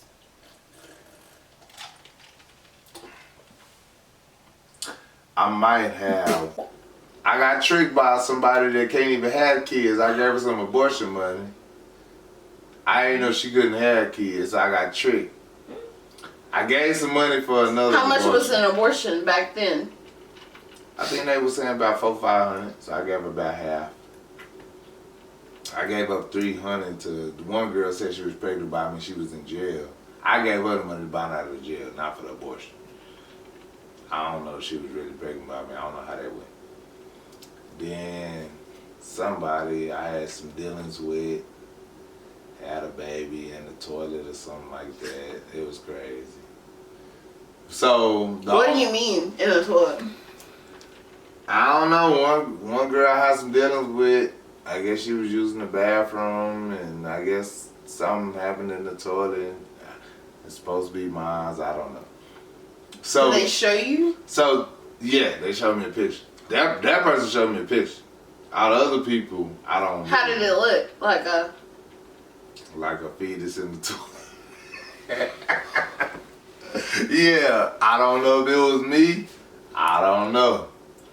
I was young. I was doing my thing. I was around this person a lot. Actually living with this person at the time. So, but as far as abortions that I could confirm,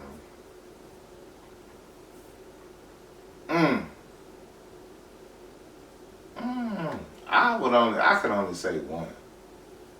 I could only say one that I could confirm. You don't know what these girls be doing for money. I was young, having money.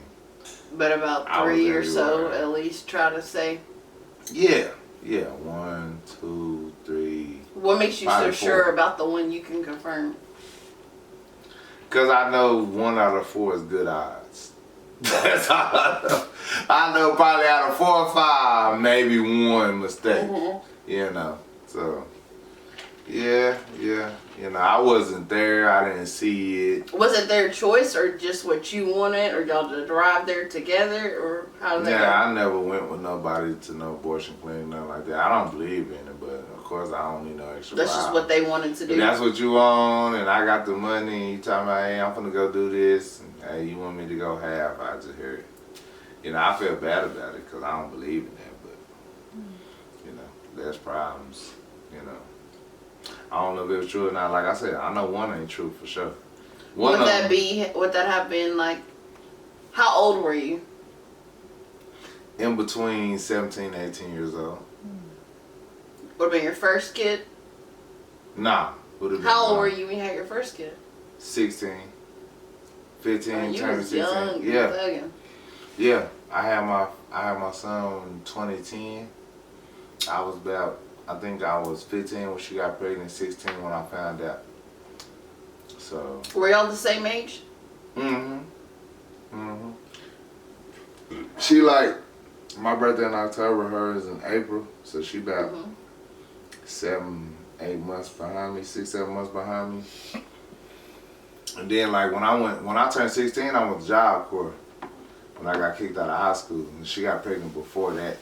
When I found out she was pregnant, she was about 4 or 5 months pregnant with my first son.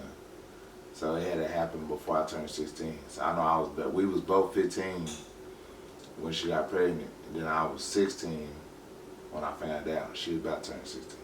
She had him when she was 16, that's something.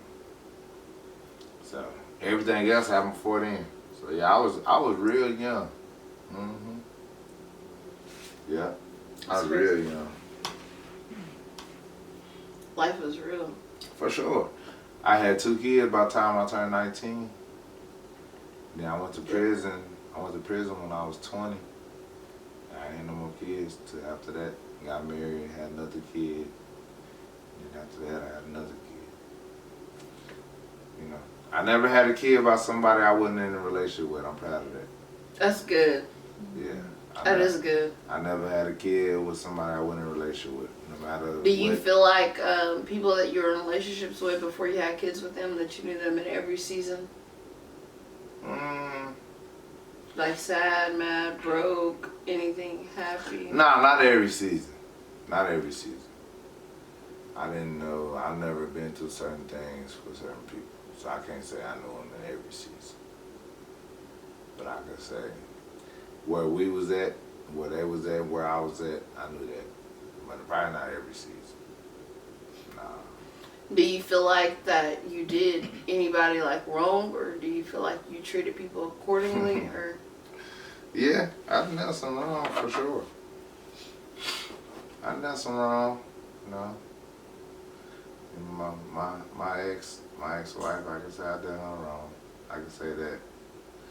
She, you know, I can just honestly say that. I've done more wrong than she's done. So I can't say much bad about it. So. How long have you been divorced or separated?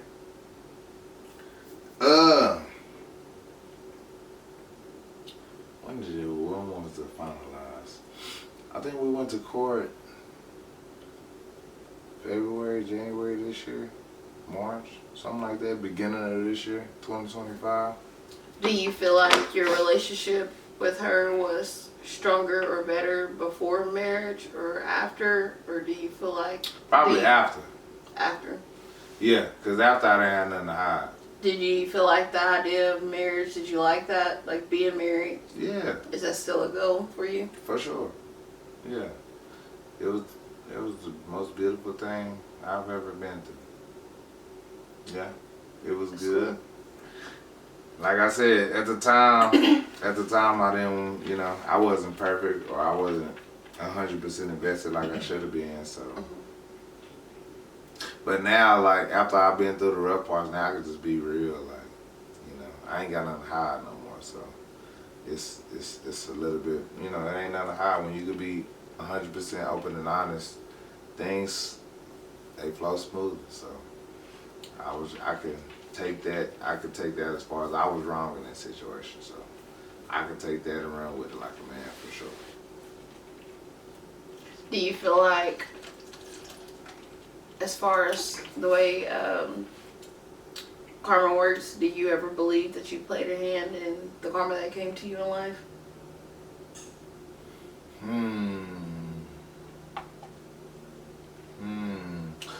I ain't gonna say karma, but I do feel like you reap what you sow. Yeah.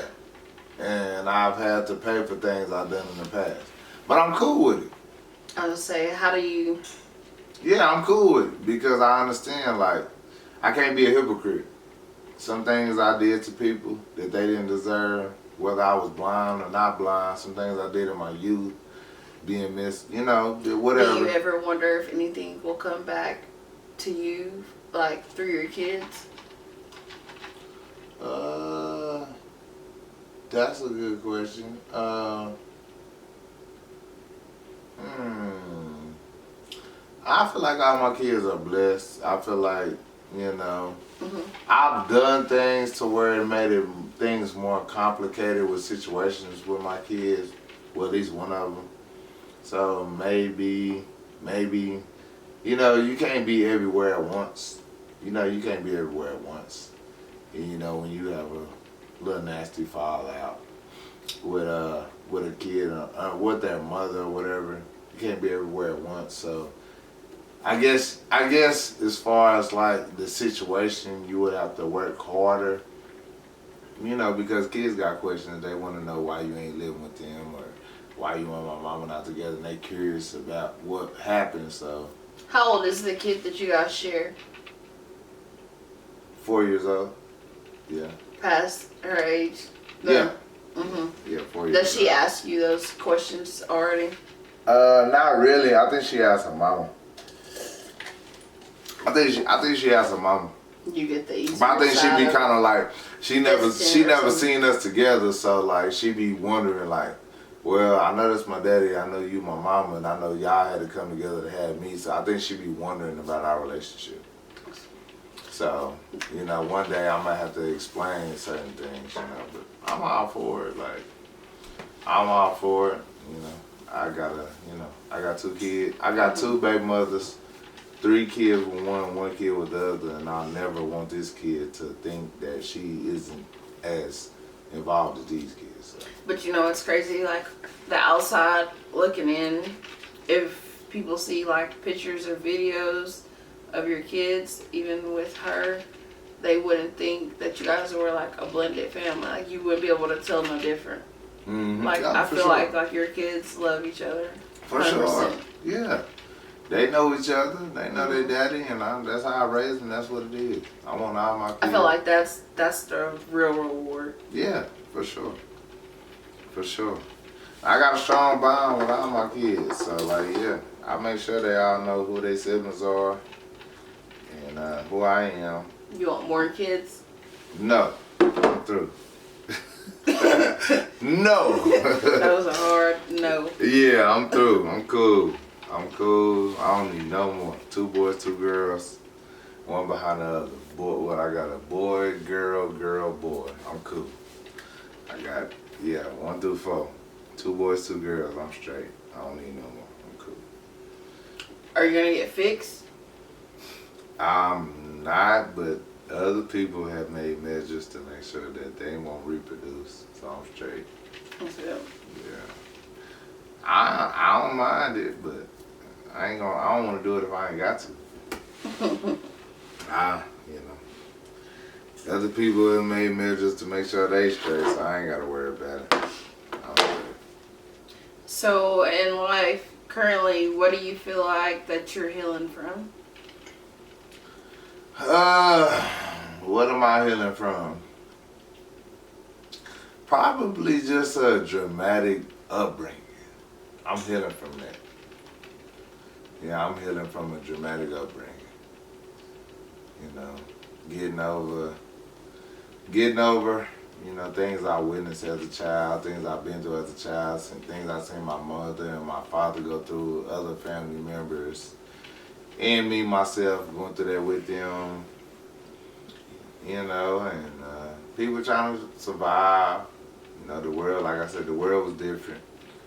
It was more struggle, it was more traumatic, and I'm healing from my past. What's that walk like in life? Like, is measures you're taking to get over it? Like, is it uncomfortable conversations? Is it... No, I think people need to talk about it more. I'm fine with talking about my past because I've healed from it. Mm-hmm. You know, but I didn't, like I said, like I told you earlier, I done been to the trenches. You know, I done been homeless before.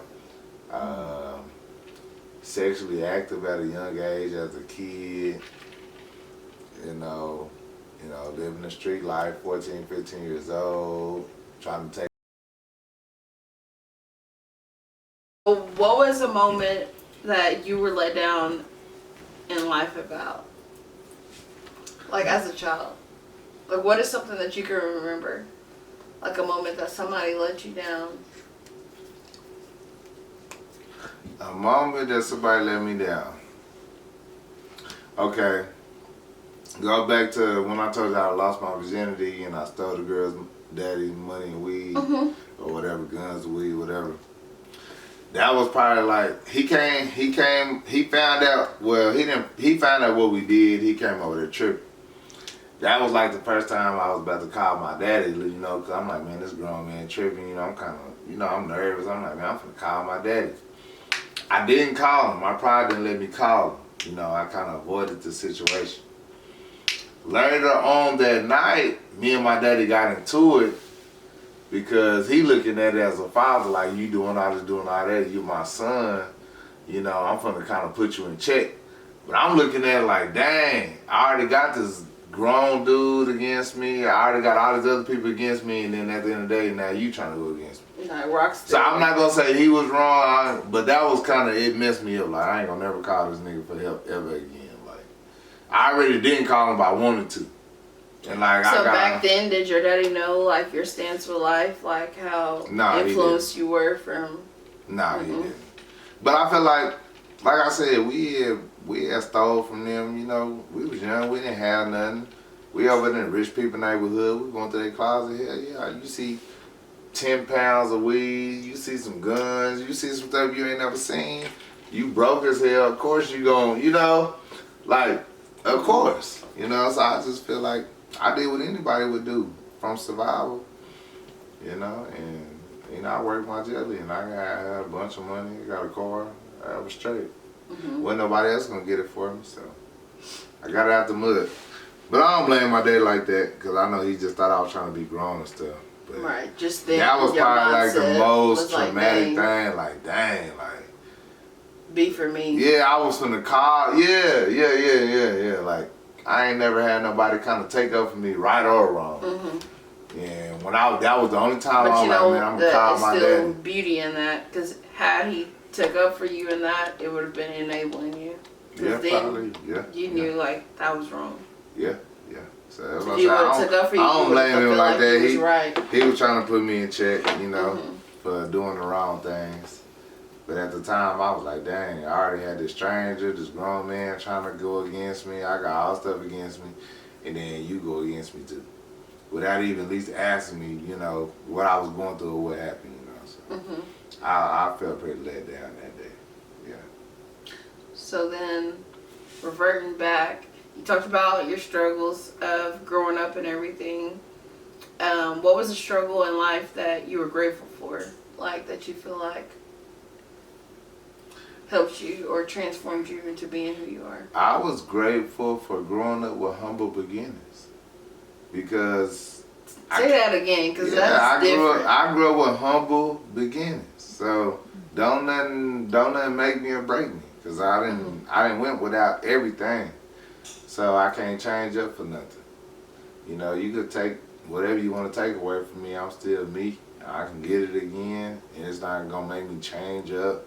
It's not gonna change who I am. So I'm grateful for that, because a lot of people want to grow up, you know, with everything, but a lot of these people that got certain stuff, you take it away from them, they ready to die. They ready to commit suicide. They don't know who they are without that. I didn't grow up without it at all. You know, I didn't grow up like... To strip you today. Yeah, you can strip everything from me. And I know who I am. I know who I am, and I know who love me and who I love. So I feel like that's a big part of my journey, man. I don't switch up behind no money. I don't switch up behind no clout, no status. no nothing, no whatever you want to name, no females. A lot of niggas, man, yeah, they ain't built like that, so. Sips tea. I can say that about me for sure. You can get, I swear, if you gave me 1.5 billion tomorrow, I'm the same nigga I am today. You know, I might have access to more, but as far as my heart, as far as my value, don't know money make me, don't know status make me. I know who I am, I know what I come from, and I know my purpose, so yeah, humble beginnings for sure. I like that. I like that. For sure. What is your 5-year plan? And included or excluded, what is your short-term and your long-term goal? 5-year plan. Where would you like to see yourself in 5 years? Man, in 5 years, I would like to see myself, man, I would like to be a homeowner. I would like to have my credit right. I would like to have a couple of $100,000, if not millions, in the bank. Man, I would like to see my son, he's a sophomore now, I would like to see him flourishing in college somewhere, sports, academically. And I like to be alive, enjoying life. When I'm 32, I'll be about 37. Coming into them 40s, I would like to be well off, looking forward to the future. Family taken care of, kids taken care of, life taken care of, and just growing. That's my version of a simple and blessed life. For sure. Yeah. I don't want to be in over my head or nothing. I want to be able to just maintain. Yeah, be straight. Like I said, homeowner, landowner, business owner. And to be happy while doing it. Good career. Man, everything going smooth. And just building and building. Yeah. So even speaking of career, what's your goal with the trucking? My goal with the trucking is as far as it can go.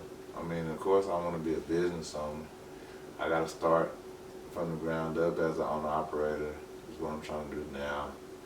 First step was getting my CDL. Next step is driving for myself to where I can have other people drive for me, and then you know go from there. Yeah. Stuff. So that's what I'm trying to.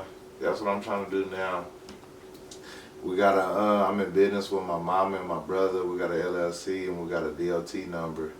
I'm working on the insurance, and I think I'm gonna have to start off with a box truck, and then go from there. But yeah, hopefully that's taking off. That's beneficial to the family. And then hey, we make that successful. And if my offspring get older and they want to take over with the business, we leave something to them. That's awesome. Yeah, so that's what we're working on. Breaking generational curses. For shit show. Having some stuff set up already. You don't have to go do the Ain't nobody left us with footwork. nothing. Yeah, you know, my mama ain't nobody left her with nothing. My daddy ain't nobody left him with nothing, you know.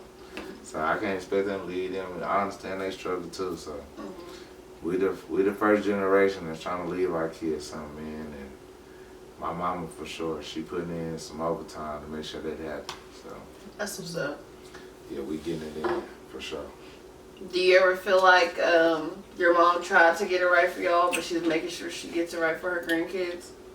Yeah. Yeah, for sure. That's what it sounds like. That's yeah. Then my mama came a long way. She was young. I think she had me when she was like 17. I seen her growing up, man. I seen my mama go through a lot. You know, she in her late 40s the best right she now. could, or was she probably even more? But she still has some lessons to learn. You know, she might have been up under poor guidance and probably didn't have as much of support as some people. But nah, she makes it happen. My mom makes it happen, man. She trying to leave something to her kids, her grandkids. So I give it to her for sure. She don't make no excuses. She'll go get it. Have you ever asked your mom if her name meant anything, or did her parents name her that for a reason? Yeah, she didn't know, because she didn't really know her daddy. So it took for us to find her family, and they let us know what it meant. What does it mean? Her name means the carrier of good news. Yonder. Yeah, that's what Yonder means. And Jusu is our last name. I can't remember Sia. But Yonder means the carrier of good news. So she like a good messenger. Like, yeah, like when the messenger comes, she gonna come tell some good news. I like that. That's what my mama's name. They say Yonder. We growing up been saying Yunda, but they call it Yonder, the carrier of good news. So yeah, that's what her name is. That's dope. For sure. That's real dope. How is it, or what has it been like to experience your family on different levels? You know, like you've grew up with them, your brother, your mom, you know, you've seen all that side, but now getting to see like a business side as far as development, like where is that at? Man, it's amazing, man, because knowing, like, I look at my brother, I look at my sisters, I look at myself, I'm taking care of my baby brother, my mama. It's like, man, I know where we came from. Like, I know where we came from, and seeing the ambition, the support, the drive, it's like, man, it's amazing. Like, we've overcame obstacles a lot of people haven't overcome, and everybody's still driven. Ain't nobody even sweating the past. We like, this where we at now, this what we need to do now. And you know, it made me proud. It made me proud, and I'm with it.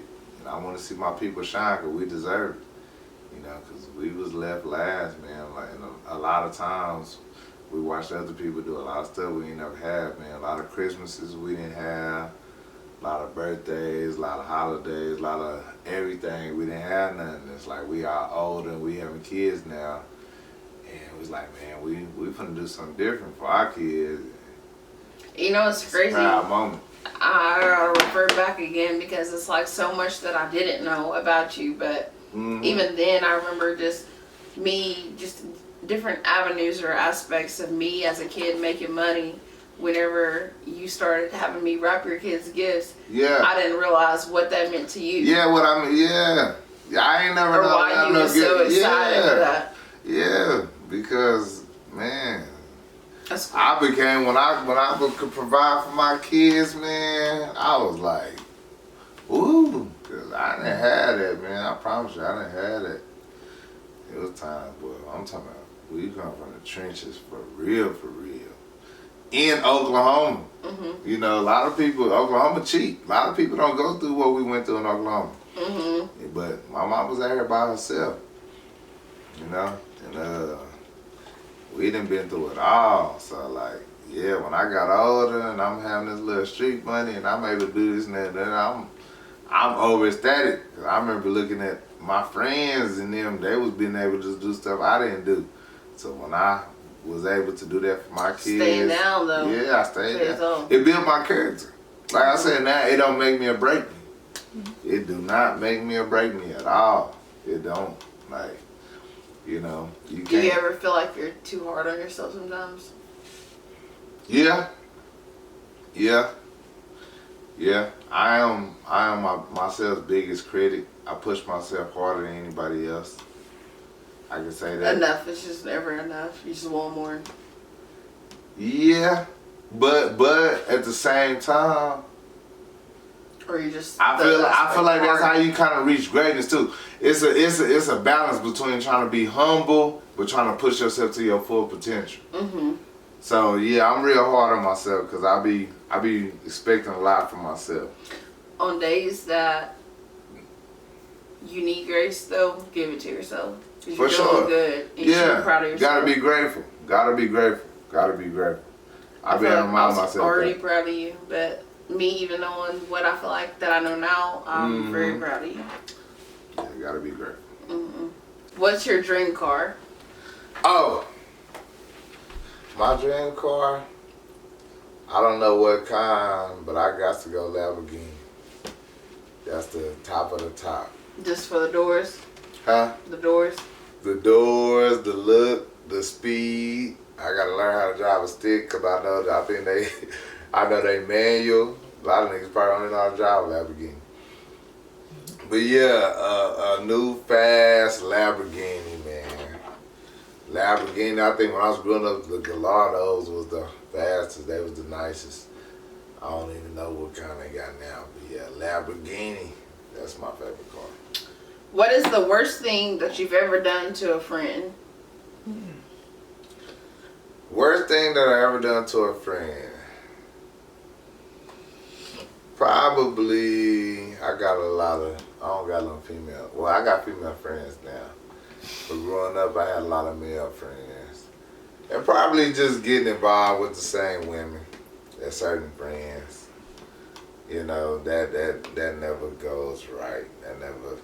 It never ends well. It's like a bro code that it's an okay type of thing, but it causes problems later. When you growing up, people think it's okay, and people did the same thing with me. You think it's okay, as long as you being real about it, but when you realize how men brains work, we all territorial, and don't nobody want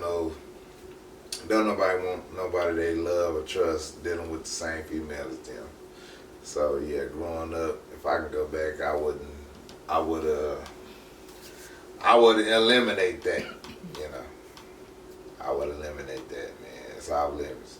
You got any dealings with my bros or my partner, anybody on this, you off limits. 10 don't recommend. Yeah, because that right there can get deadly.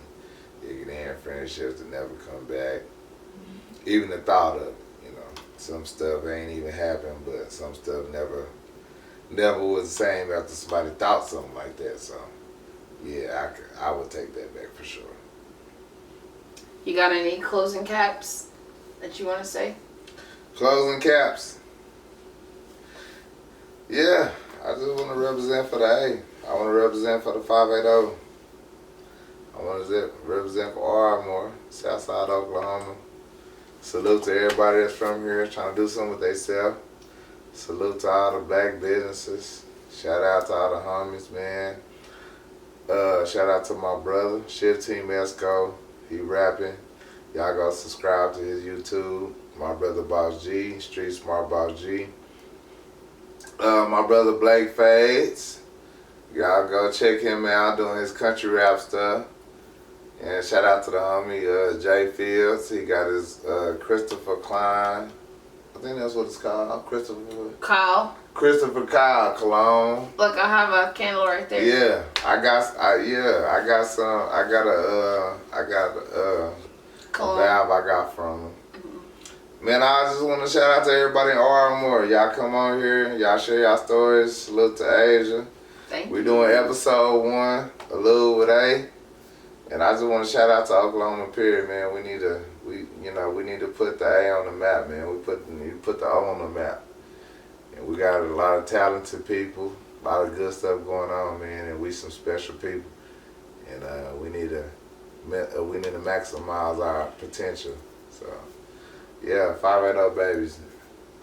East side, south side, west side, man. From Chickasaw Hills to Pecan Creek to the northwest to everywhere. I'm from all of them. And to the southeast, where we at, man. Southside Oklahoma, let's go, 580. I agree.